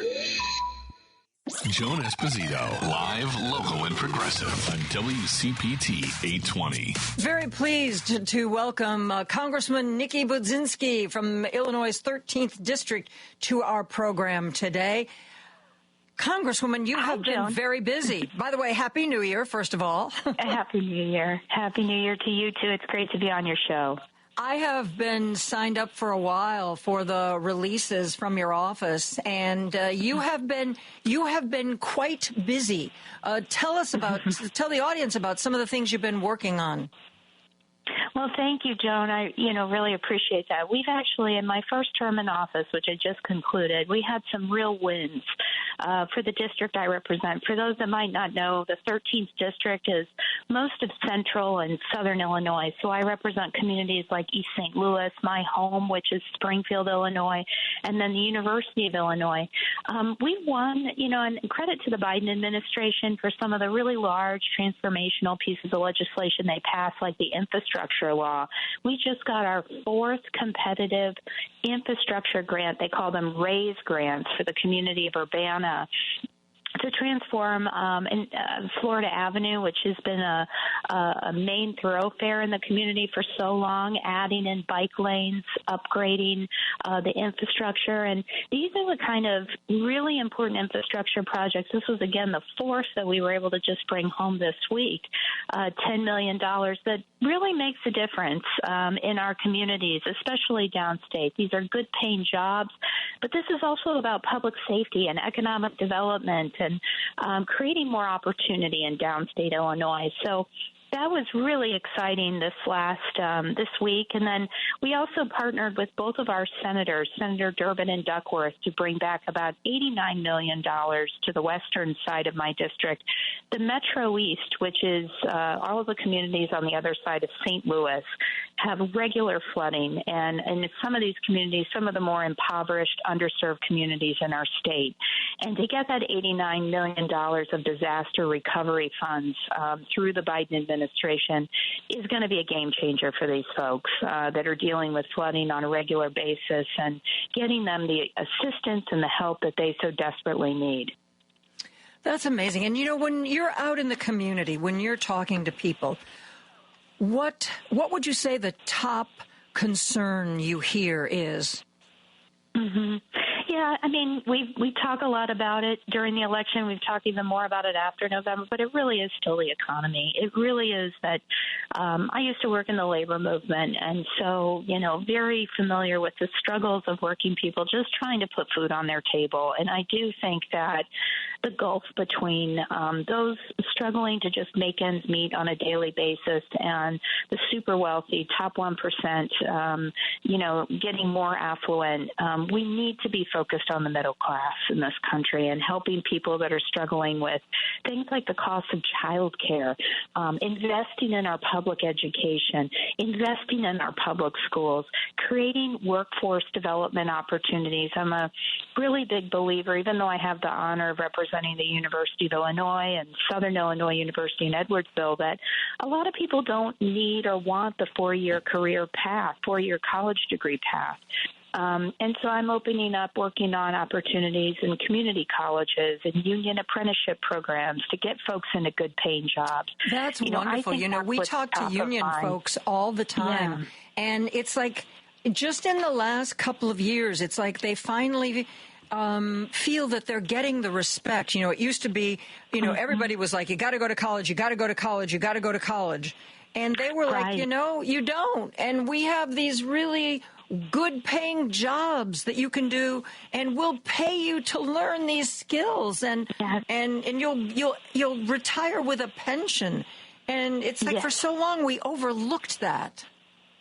I completely agree with you, Joan. I mean, I too am of the age where I remember it was you're going to college. But right now, people are looking for opportunities that don't necessarily require the four-year degree because it comes with a lot of student debt, which people are trying to avoid. We have a lot of good-paying union jobs in my district that are open right now that don't require a four-year degree. But if you went through a union apprenticeship program, the beauty of that, and actually my first State of the Union guest, we all get to bring one guest to the State of the Union. Mine was a member of the IBEW, young African-American woman from Decatur, who was graduating from her IBEW apprenticeship program with a six-figure salaried job, full-time, with no college debt. She was paid through the 5-year apprenticeship program that she graduated. She was paid and worked while she was in that program. Again, graduating with no debt and a good paying job at the end. I mean, that is the American dream. That's what I think people are really hungry for, more of those opportunities.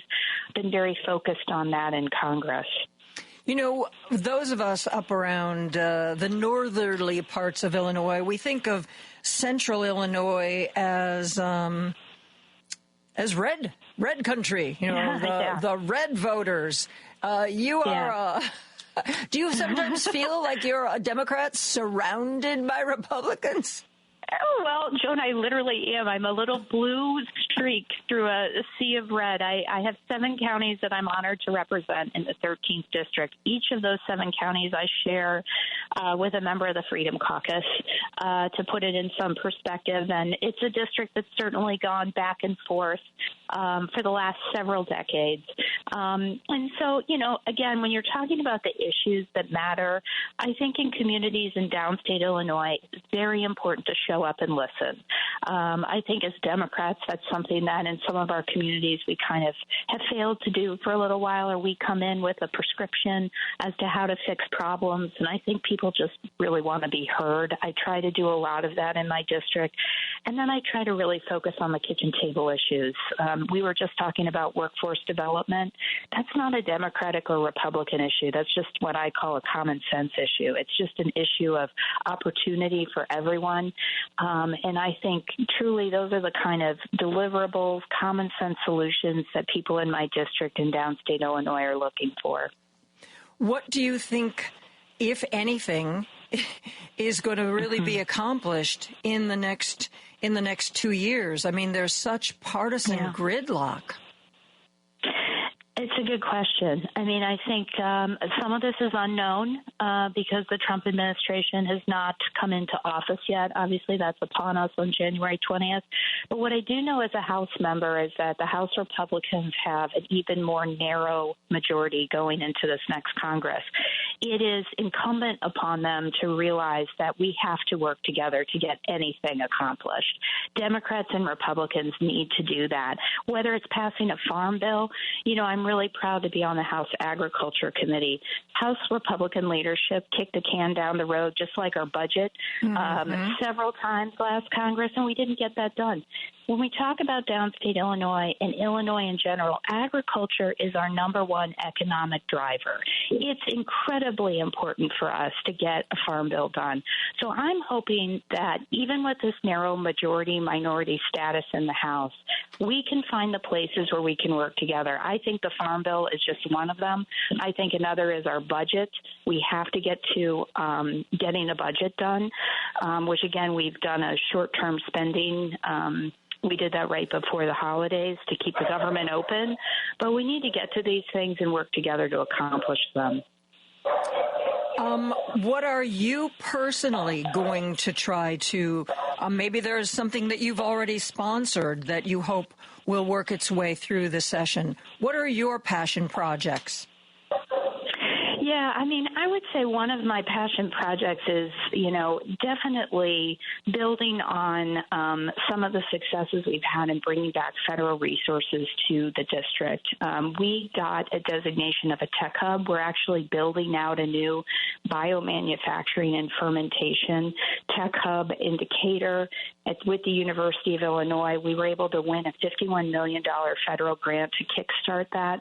I want to see that be successful.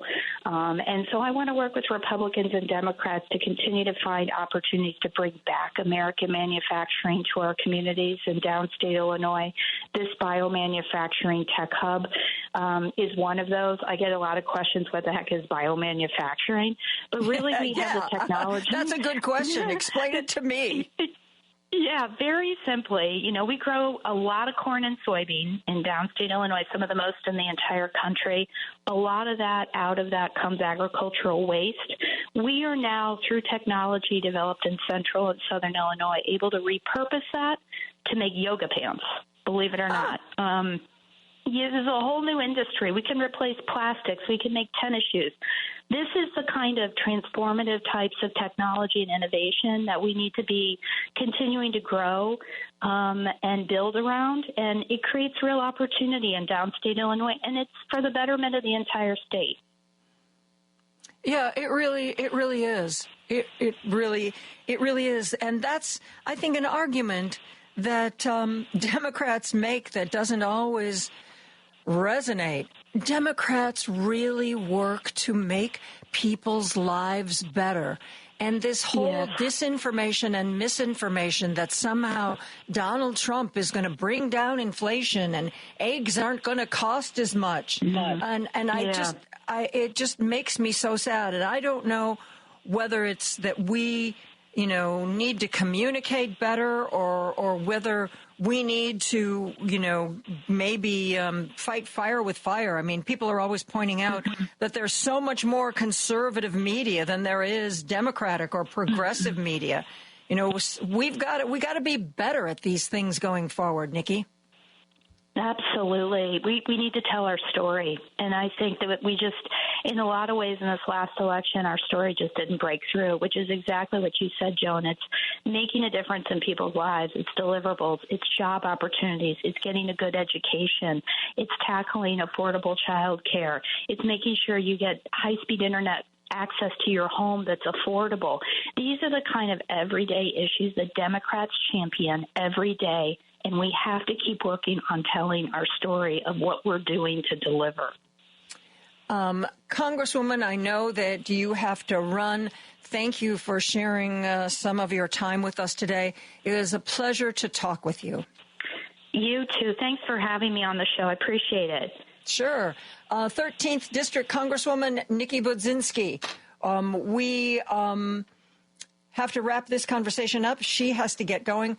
But there's something that I've been saving that dovetails beautifully with what she was just talking about. This was recent, not like yesterday or the day before, but this was recent. A lot of people today have been texting into me different social media posts about how the Republicans, now that they're fully in power or about to be, are talking about how they're going to get all this cost savings by, getting rid of food support programs and, trimming other programs that help people live, a sort of social network kind of programs. They're not going to trim anything that's going to affect their corporate donors, of course. That would be silliness. They're going to go after people who they perceive of as being less able or less willing to fight back. And Hakeem Jeffries recently made a statement about this, that, you know what, I sort of feel like I should be playing it every day on a loop, because he talks about what is and isn't going to go through on his watch and what Democrats need to fight for. And that's the social programs, that's Social Security, that's Medicare. Democrats have always fought for those kinds of programs. Republicans have always wanted to privatize it, sunset it, get rid of it, because they're the party of the rich folks who don't need it. It doesn't matter to them. They'd rather have tax breaks. Anyway, I want you to listen to what Hakeem Jeffries had to say about this. Here he is. So let me be clear. Social Security and Medicare are not entitlement programs. They are earned benefits. Hard-working American taxpayers pay in to Social Security and Medicare every day, every week, every month, every year throughout their entire adult life. They've earned those benefits, worked hard for those benefits, and deserve those benefits. So as Democrats, our promise to the American people is that we will fight hard to make sure that no one in this town takes away Social Security or Medicare from the American people. Not now, not ever. No means never.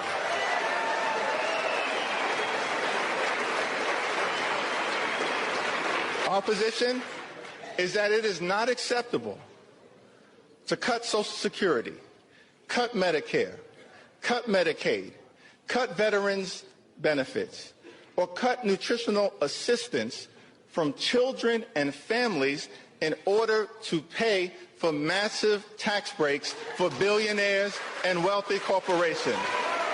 House Democrats will fight hard to protect working-class Americans and the things that matter to them, not the wealthy, the well-off, and the well-connected. Keep your hands off Social Security and Medicare. I am so glad to hear a Democrat not only speak plainly about what's important and what we're going to do, but speak passionately. This is what we need. We, whether or not you support the fight fire with fire kind of attitude, we need to bring passion to our arguments. We need to remind people that we care passionately about these issues. Sometimes I think that's what's missing. You can make a great argument, but if you make it dispassionately, sometimes people can get the feeling that you're really not invested. And we are invested. And that kind of clear, this is who we are, this is what we're going to do, this is what we're not going to allow to happen, that's the kind of stuff that wins elections. We are going to take a break for news. When we come back, we are going to talk to political science professor Joel Ostrow. You may have heard Donald Trump says that he's going to end the Ukraine war on day one. We'll see what Professor Ostrow thinks about that when we come back after this. Remember when you get to work to hop over to WCPT820.com or the TuneIn Radio app and stream The Stephanie Miller Show. Weekdays 8 to 11 a.m. on Chicago's Progressive Talk, where facts matter. You're listening to WCPT 820 because facts matter. Joan Esposito, live, local, and progressive. Quite frankly, I get most of my news from you. Joan Esposito. Y'all ready for this? On WCPT 820. Political science professor Joel Ostrow teaches at Benedictine University. He is an expert on Russia. And Donald Trump believes that he and Vladimir Putin are buds, and that if not on day one, very, very, very shortly into his new administration, he will bring about a solution and there will be no more war in Ukraine. That's what I want to talk to Joel about. But first, Joel, happy 2025. I hope you are well. Thank you, Joan. Happy New Year to you, too. Yeah. You say that with... You don't say that with a lot of real belief that 2025 is going to be our best year ever. As long as I'm the one who gets to go to Bali this year and not you, then I'll be happy. Okay, that's a deal. That's an absolute deal.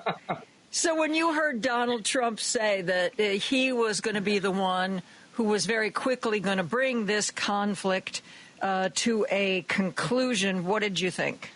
If he says it, it's a lie. How's that? And you already hear rumblings from those around him that that's not going to happen. Certainly not in a day and not in the near future. Anonymous sources close to Trump have been reported as saying that over the last couple of days. Well, there were also some sources close to Trump that admitted to at least one mainstream media reporter that they had already floated a few balloons like, Vlad, how about this? Would you agree to this? And the answer was no. And, well, what about this? And the answer was no. And I remember I didn't get widespread coverage, but reading an article about the fact that he was already, his ideas were already being shot down by Russia.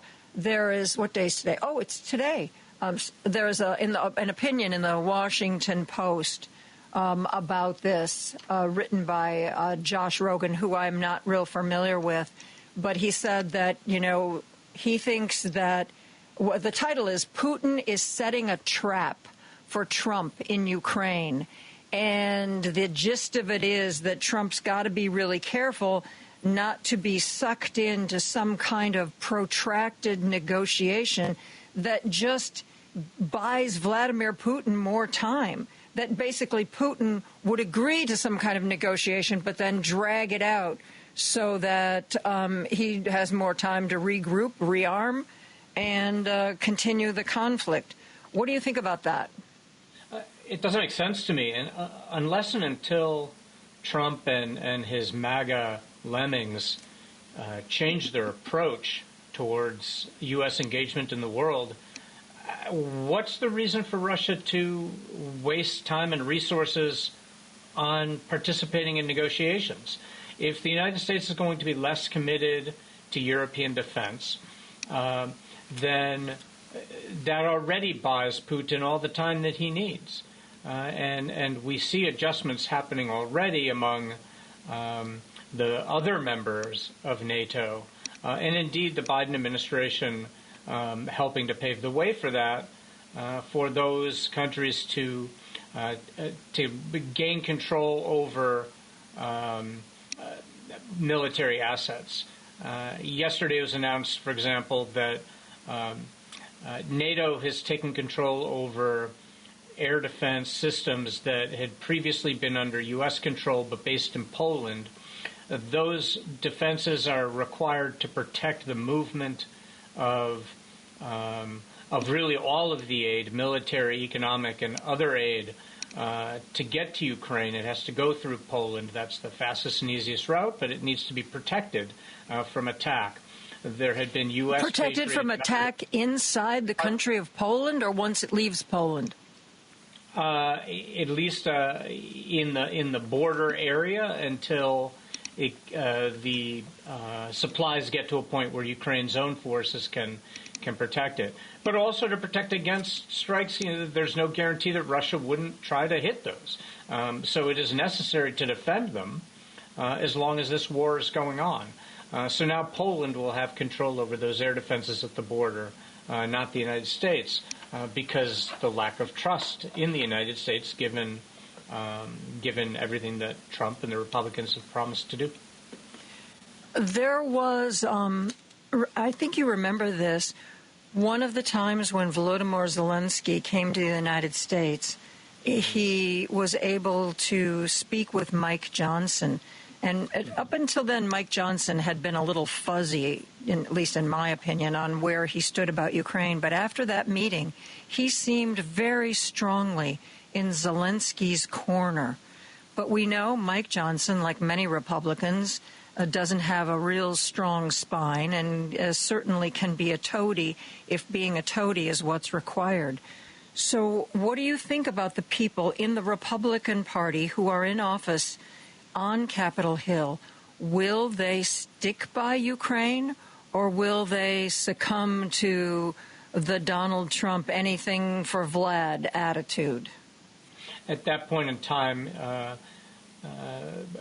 the Democrats held a majority in the Senate still, and it was by no means clear that Donald Trump was going to become president again.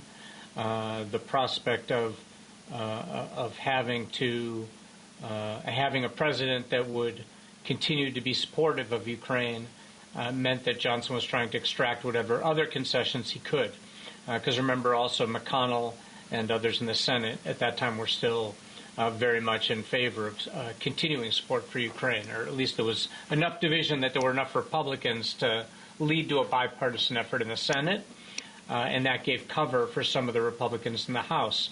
But that whole calculus for all of those Republicans have changed since Trump has clearly been on the path to becoming president, from late summer, early fall. And now, so there's no reason for them to have to worry about extracting concessions on anything. So you don't think there was any real core belief that Zelensky was right and we need to support Ukraine, and that it was all political expediency? Are you talking specifically about the Speaker of the House? Yeah, I'm talking about Mike Johnson. This isn't a long-held belief. There used to be Republicans who felt that communism and Putin and Russia, that was one of the main jobs of the Republican Party, was to hold the line against these folks. Lately, that line certainly seems to have gotten blurred. I thought Mike Johnson, maybe this is my hope shining through again, I thought he was so taken by the bravery of Zelensky and the argument that we're basically all in this together really over the long haul, that was why he was going to suddenly be supporting Ukraine. And you are crushing me. You are crushing me with this idea that it was just an expediency of the moment. Well, Joan, that's your fault. I crushed you at the time, because now I remember the conversation back then. And I didn't then and don't now see any evidence that Mike Johnson holds any views other than the most extreme of the MAGA right-wing views on really any topic. And until there's evidence presented otherwise, it can be hard-pressed to convince me. And at the time, I thought it was short-term expediency to achieve his other extremist objectives. What do you think about the moves that Biden is making in the waning days of his presidency, trying to make sure that all the money we've allotted for Ukraine definitely goes that way and nothing's held back and there's nothing for Trump to hold up? Do you think he's doing as much as he can? It's amazing to me the lack of reporting really anywhere that I've been able to find about the changes in how the U.S. has approached its support. What I mean by that is at the very beginning, back in 2022, in the first stages of the war, I want to say it was over $100 billion. It was like $120 billion of congressional authorization, meaning giving the authority to the executive branch to deliver up to that amount in aid. And for the first 2 years or so of the war, only a tiny fraction of that had been delivered. Less than 50, maybe not a tiny fraction, but it was something like 30 or 30% of that at most, maybe 40. I don't know, the number escapes me right now. But then you'll remember there was the long, 6-month delay when the Republicans were holding up any more aid for Ukraine. And then in the spring, finally, something like a $61 or $62 billion authorization was passed.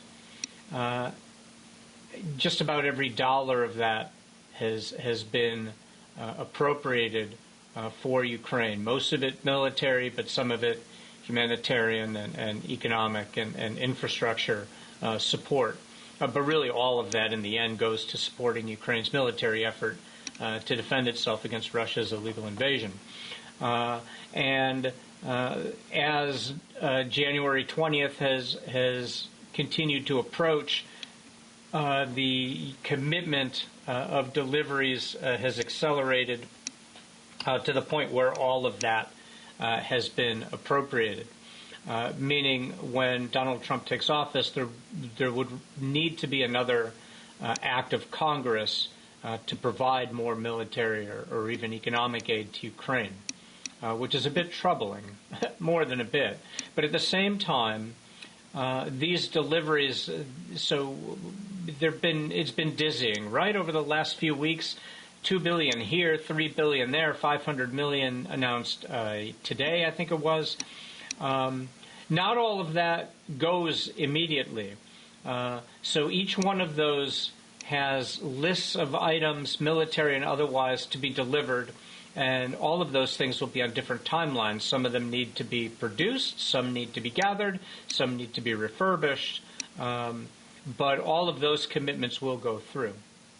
Well, we need to take a break. I'm talking to political science professor Joel Ostrow from Benedictine University. We are going to continue our discussion about what is going on in Ukraine.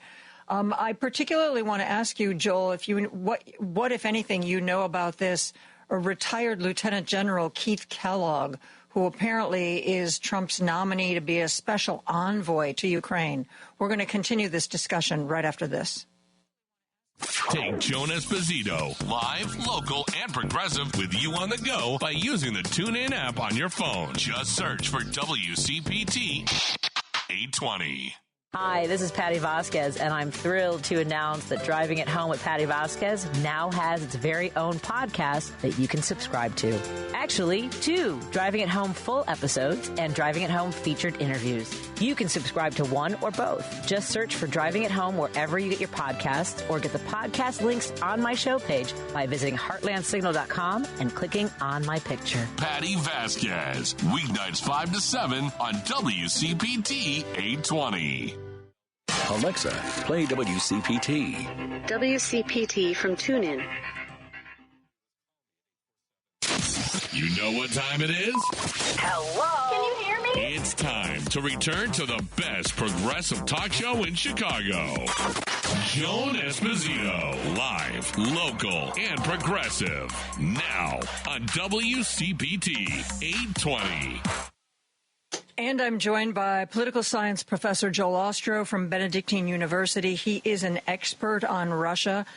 When Donald Trump was first talking about Ukraine on the campaign trail, he was like, on day one, I'm going to get this thing wrapped up on day one of my administration. He named a special envoy to Ukraine, a retired Lieutenant General Keith Kellogg. And apparently one of General Kellogg's first jobs was to go on Fox News and correct that statement. He went on Fox News and said, well, the administration wants to broker a peace within 100 days of taking office. And here's some more things that General Kellogg has said, that he wants to save Ukraine's sovereignty. There's only going to be a deal if it's equitable and fair. And some ideas that apparently have been on the table, just saying, okay, we won't let Ukraine join NATO, at least for now. we will just wherever the battle lines are now, we'll freeze and we'll just say that's the end. Everybody keeps whatever they've got. Or maybe getting European peacekeepers to go on Ukrainian soil between the Ukrainian lines and the Russian lines and enforce a peace that way. What, if anything, do you know about this retired Lieutenant General Keith Kellogg and his suitability to be the special envoy? Well, I did not know much about him until a few days ago. He did serve in the first Trump administration, I think as an assistant national security advisor or some staff position in the National Security Council office. As to the last part, he is a co-chair of something called the America First Policy Institute. So that should tell you a lot that you need to know about him. In just the executive summary of a longer report that he authored, in the same executive summary of that report, on the one hand, he blames President Biden and his administration for Russia's invasion of Ukraine, saying that the Biden administration did too little to arm Ukraine and support Ukraine and to ward off Russia's invasion. And then criticizes the Biden administration for being too aggressive in supporting Ukraine and involving the United States in a, and I quote, a never-ending war. So, like so much of MAGA, retired Lieutenant General Kellogg speaks out of both sides of his mouth, and you can't trust or understand anything he says because he makes no logical sense.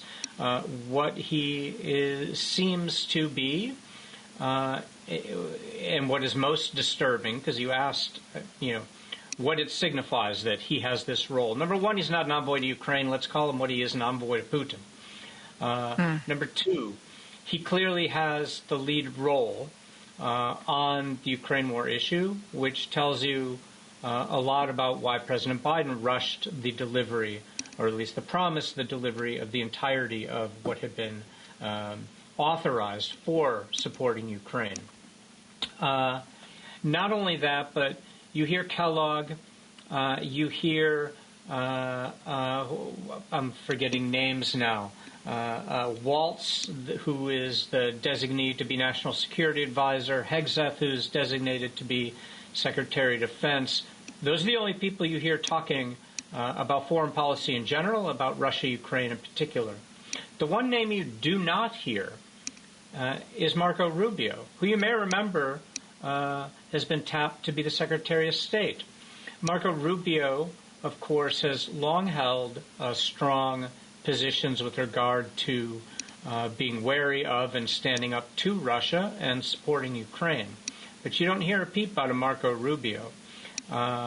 And my hunch is that the naming of Rubio was a way to try to smooth over these other appointees, and that Marco Rubio will be one of the weakest and most non-influential secretaries of state in United States history. He is going to have no role in this administration. He will have no voice, no influence. Honestly, don't you think that's true of pretty much all of his cabinet picks? He's not picking anybody for their expertise or their experience. No, not expertise. No, but for their policy positions. Expertise doesn't mean anything to the Republican Party anymore. Facts don't matter. Information doesn't matter. Data doesn't matter. It's all about grift and self-enrichment. But there will be policy positions, and they're going to be the most extreme ones. And these sycophants that Trump has put around himself are the ones that are going to have a voice. It is a little disturbing that Marco Rubio is the only one of these cabinet appointments that we might say is an adult in the room. You might remember back in 2017 when Trump first assumed the White House, people were questioning names like John Kelly and John Bolton and asking where are the adults in the room. Those people became the adults in the room, but at the beginning they were not perceived as that. No, Bolton was looked at as some kind of fringe candidate, and now, my God, he's looking more mainstream every day. The difference with this group is none of them are going to appear like adults in the room. They are diehard MAGA ideologues. Which means they are out for self-enrichment. And that's what we're going to see. Is the most corrupt American government in our country's history, and a weakening of our alliances. And I doubt that Rubio will last long as Secretary of State if he has a drop of principle, because nothing that he would stand for in terms of at least supporting Ukraine, none of that's going to have any influence at all. And I would imagine it'll have nothing to do with any negotiation. The Secretary of State designee has not been named once in regard to these so-called negotiations to end the war in Ukraine. Tells you everything you need to know. Well, I agree with what you've just said, but I come to a different conclusion. I think because Marco Rubio has sold himself down the river, I think he's actually going to last.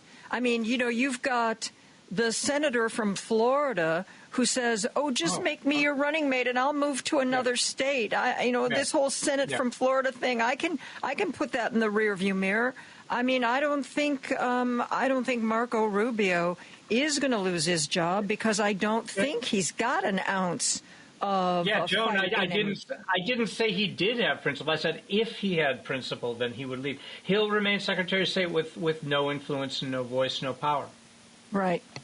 And that's exactly what Trump wants. Yep. But it gives him some ability to say, "Oh no, I have a reasonable person in my cabinet," but he's the easiest one to isolate. So because he's Marco Rubio.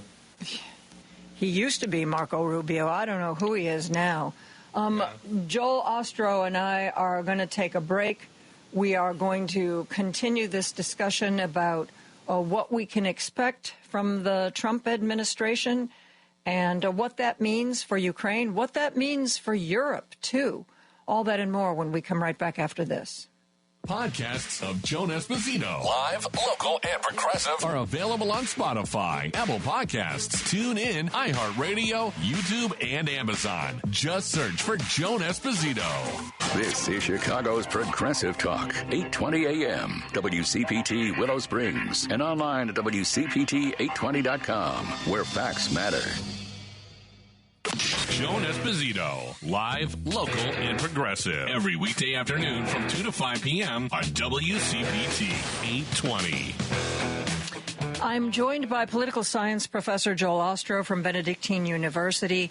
He is an expert on Russia. We have been talking about the conflict in Ukraine for a very, very, very long time now.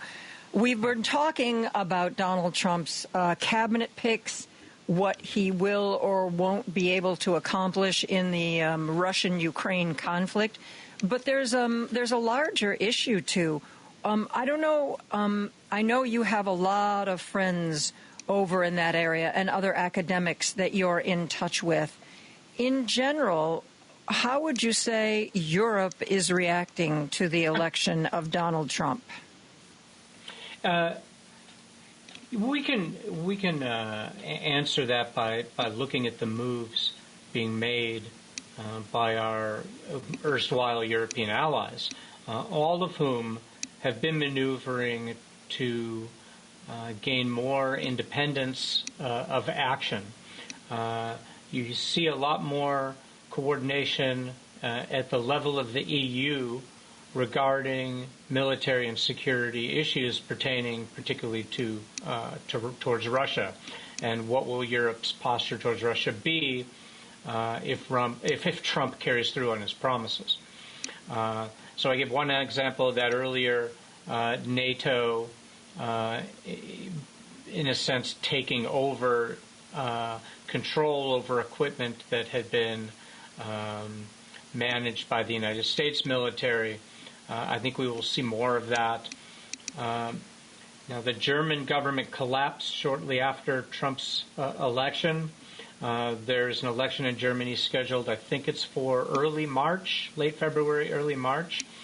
The caretaker government just tried to pass something like a €2 billion package of support for Ukraine, but the parliament rejected it.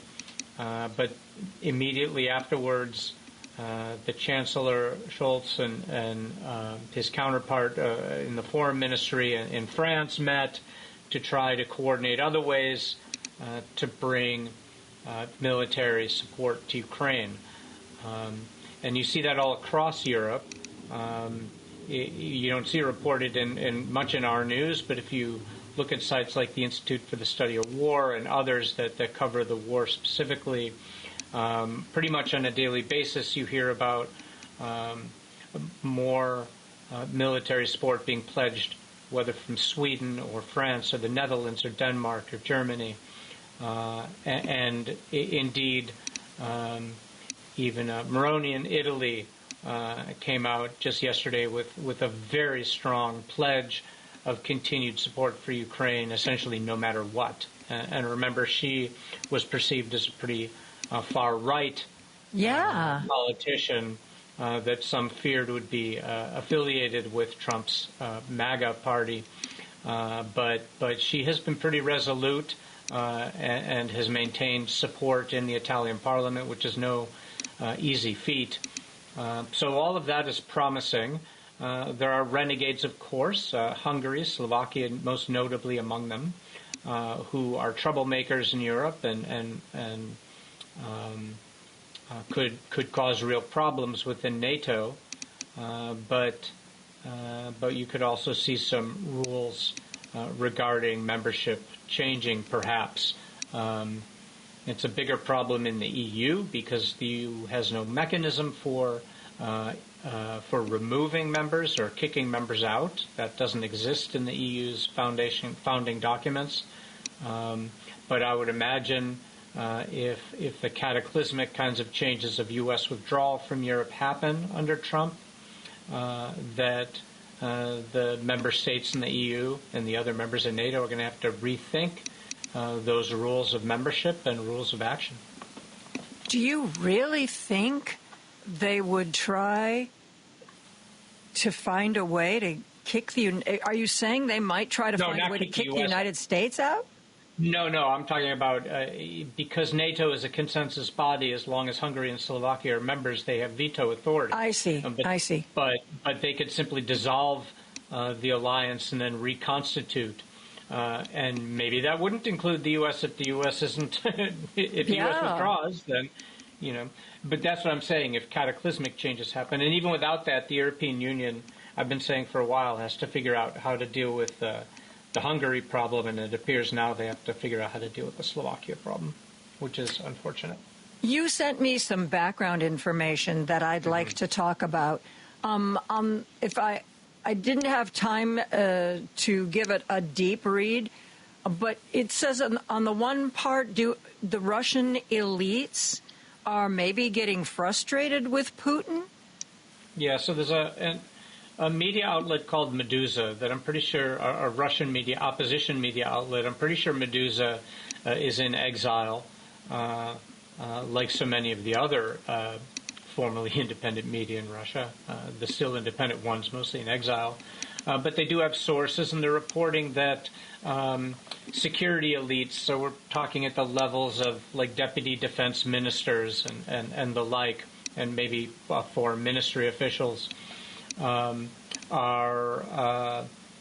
disaffected with the course of the war and Putin's prosecution of it. And there's been some rumblings about that over the months, but as this war of attrition gets worse and worse for Russia, Russia loses on average 1,200 troops a day, every single day. Yeah, that's the average. It's been as high as about 1,800, 1,900 over the last 6 months. It's been as low as maybe 800, but I don't remember a day where the losses have been fewer than 800. So they lose about 1,200. Now, that's not all dead, but that's dead or dead to the battlefield, meaning so gravely wounded that they are no longer deployable. And these are not pacifists who are splitting with Putin. Quite the opposite.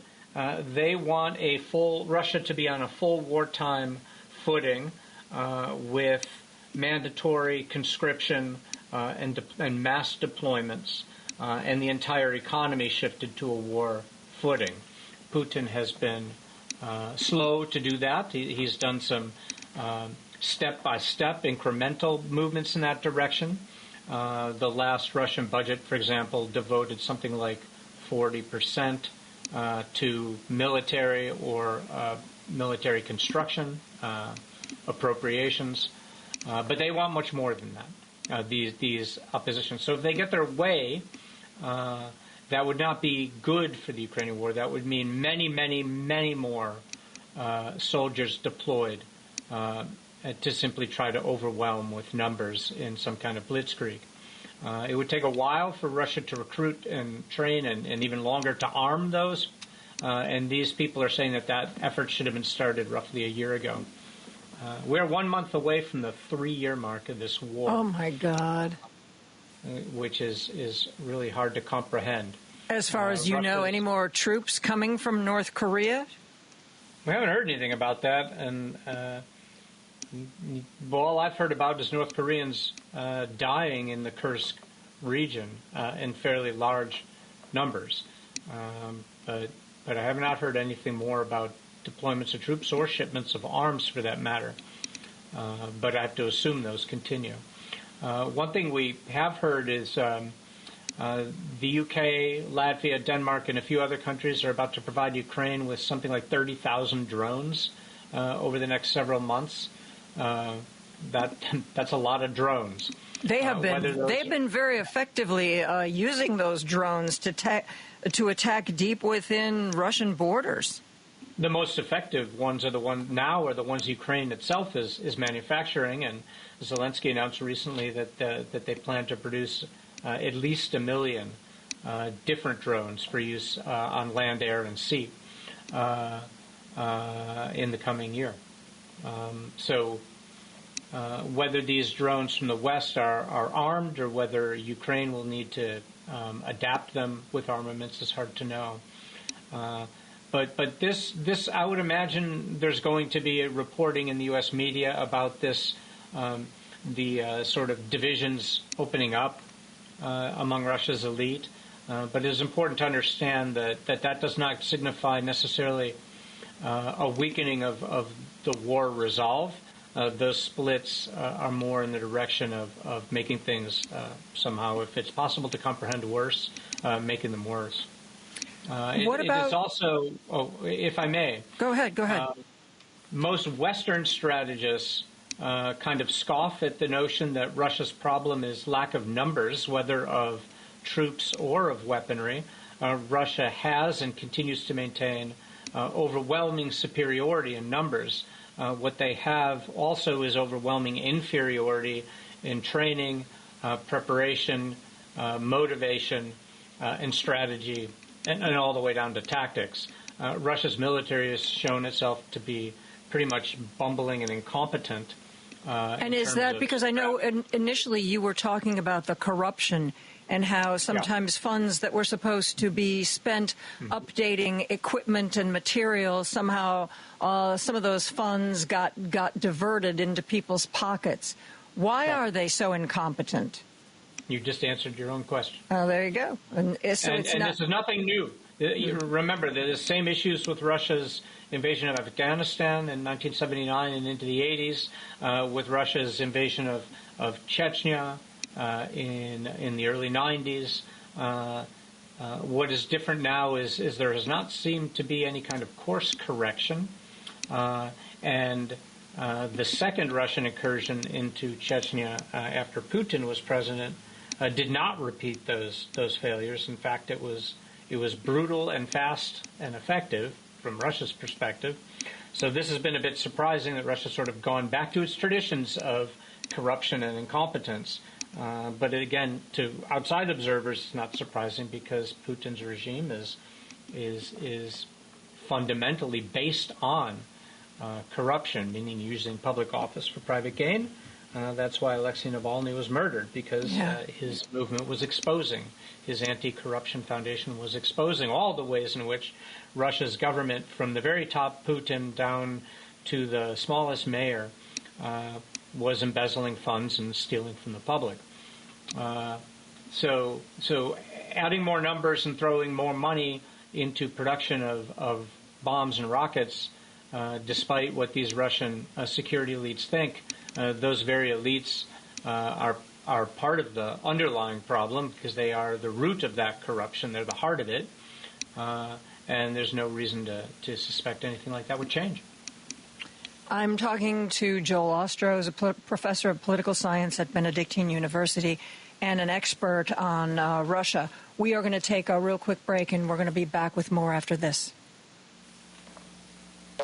If you've missed any of today's show, you can listen on Spotify, Apple Podcasts, TuneIn, iHeartRadio, YouTube, Amazon, or HeartlandSignal.com. Just search for Joan Esposito. Live, local, and progressive. Chicago's Progressive Talk, WCPT 820, where facts matter. Now back to Joan Esposito, live, local, and progressive on WCPT 820. I'm joined by political science professor Joel Ostrow from Benedictine University. We have been talking about what is going on in Russia. And Joel, you were explaining that a lot of the Russian elites really think that, it's time for Putin to basically just really double down and get this whole situation over with. How likely do you think he is to listen to them? That's really an open They serve question. at his pleasure. Yeah. The implication, and I really need to caution, I've read reports about the Medusa report. I have not yet gotten my hands on it to read the original. But I do trust the Institute for the Study of War. They have great people there. There's no reason to think they left anything important out in their synopsis. It seems like this is a wide enough swath of people that it's not a situation where Putin could simply replace them or remove them all. He may well try to dump a couple as a signal to tell people to shut up and stop doing off-the-record interviews with opposition outlets. But the fact that so many appear to have done so suggests that the desire to do what this report suggests they want is fairly widespread. And yeah, that's definitely disturbing. What that would mean is a far wider mobilization of young Russians to conscription and ultimately deployment along both fronts, both in the Kursk region and in eastern Ukraine. If that were to happen, there would be catastrophic losses on the Russian side and unsustainable losses on the Ukrainian side. What do you think the chances are? Ukraine would be overrun at unimaginable cost to Russian. A sort of a Pyrrhic victory, perhaps. What do you think the chances are that Donald Trump will try to either ease or abandon the sanctions that we have in place against Russia? Yes, and another round was announced today, as you may be aware, to further clamp down on Russia's ability to sell its petroleum products overseas. They've used a network of ships under fake flags, meaning not carrying the Russian flag or Chinese or North Korean or Iranian, at large cost to be able to deliver petroleum to those who will purchase it from them. The United States and its allies have identified these ships and have added those specifically to the sanctions regime, and also added sanctions against any who allow those ships to port. We are able to track them pretty easily. We know what they're doing, and clearly Russian economic officials have been aware that this was coming, have been reporting quite alarming warnings about the situation in Russia's economy, and those are the folks pushing back against moving the entire of the economy to a war footing because the Russian economy is on the verge of collapse. Tell me what effect... What will Trump do? Who knows? I mean, who knows? There we go. How are we supposed to predict? That's his essence, is unpredictability and chaos. So we really have talked before about the importance of Syria to Russia and to Iran. Mm-hmm. Now that Syria is in flux, how does that affect Russia? I've been saying recently that Syria, how Syria goes, is going to have enormous implications for the Middle East, for sure. What do you mean by how Syria goes? Meaning, if those who are currently tenuously holding onto power, those who helped to who brought the end to Assad's regime, are sincere in their proclamations that they want Syria to be a quote-unquote normal country with freedom and human rights and to be able to have good relations with its neighbors. That would mean unprecedented since 1948 potential for broad regional peace. Are we supposed to believe that all of these people who, up until he got on a secret flight to Russia and left, all of these people who supported all of what Assad was doing and all of his various ideas, now all of a sudden they're all about democracy? Well, no. I mean, people, they are arresting and they're detaining high-level officials from the Assad regime as they're able to find them. Many have fled the country. But I thought initially the officials who were left behind were reaching out to the rebels saying, hey, we're not him. You can work with us. Sure. Some of them trying to save their asses, right? I won't say that, sorry. But trying to demonstrate that anything they did that was offensive was under duress, but that their commitment is to Syria. And I would imagine that some of those folks are sincere in that. And those who were responsible for the most egregious crimes and human rights violations have left the country. And those that haven't left and that are responsible, those are that's why there are checkpoints all around the country, and those officials are being arrested. But what is important is those who are in control. What sort of decisions do they make? Syria is as a result of Assad's brutality. There are numerous political and armed entities around that country. The one thing that will unite them all is they're all united against ISIS, and they're almost all united against Russian influence. Both of those things together are what holds such great promise for stabilization in Iraq, to a solution to the Israeli-Palestinian problems, and like I said, a broader Middle East peace. And if you get that holds promise for Europe, and would really lead to greater international isolation for Russia, because Iran would have quite a lot of thinking to do about its foreign policy strategies, because Syria was a key ally for them, and the loss of their last ally in the region would require the Ayatollahs to decide how best to protect their regime and how to pursue their foreign policy. And I think that when you say that it would cause them to reevaluate, to what degree are you talking? I mean, are they all going to sit around and go, hey, that whole thing we got going with Putin, it just isn't working for us anymore? That kind of a thing? Sure. They could be open to better relations with the United States and the West. But I thought they hated our guts. They care about holding on to their power. Iran has always been a rational actor, and despite the support for terrorism, given its objectives, is a relatively conservative foreign policy actor. If you look at the exchanges with Israel during the last year or so, they have been announced, they have been limited, and they say what they mean and they mean what they say.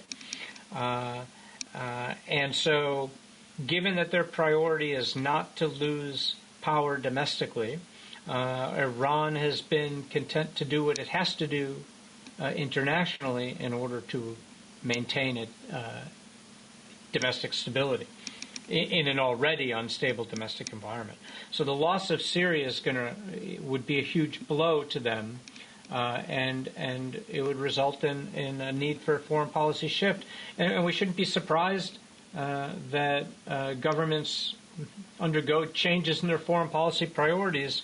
We're about to experience whiplash here, from America first to engagement in the world and back to America first. We're no strangers to that. I tell my students all the time, in the span of about 3 years, the United States went from seeing Stalin as a crazed murderous maniac to Uncle Joe to being a crazed murderous maniac, and never even questioned our susceptibility to that kind of propaganda. Yeah, we're not unique, and the Iranians aren't unique. They will pursue what they need to do in their foreign policy based on their domestic priorities. You've also talked about on this show how the younger generation of Iranians seem to be much more aligned with Western-type ideas. Is that going to factor in to the administration of that country?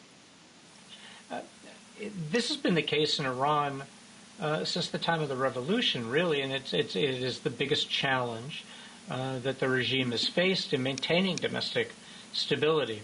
It's on the one hand enforcing their brutal fundamentalist requirements on the population, while much of the population goes about their daily lives ignoring those brutal fundamentalist requirements. And so you end up with rather arbitrary application of the law, which tends to sow fear in a society, and that has been their method of maintaining order. And you see throughout the entire period of the Islamic State of Iran's existence since 1979, these explosions of opposition that are then met with widespread crackdown. But they do not like it. They fear those uprisings, and ultimately it's economic opportunities and conditions that they rely on domestically to prevent those uprisings. And so as they lose allies around the region, those challenges become greater. Professor Joel Ostrow, Benedictine University, thank you for being here, my friend. Oh, always a pleasure. Thanks for having me. My pleasure. Happy New Year. Thank you. Happy New Year to you, too. That is going to do it for me. Your job this weekend is to find your little happy place, find a little zen, maybe meditate a little, whatever it takes to restore your balance, okay? Edwin Eisendrath is going to be talking to Will Bunch, who's a columnist for the Philadelphia Inquirer and writes some just incredible stuff. And in just a couple of minutes, one of Patty's guests is going to be Anita Locke, who's chair of the Democratic Party of Walworth County, Wisconsin. I will see you on Monday. Stay safe, my friends. Have a great weekend, and good night.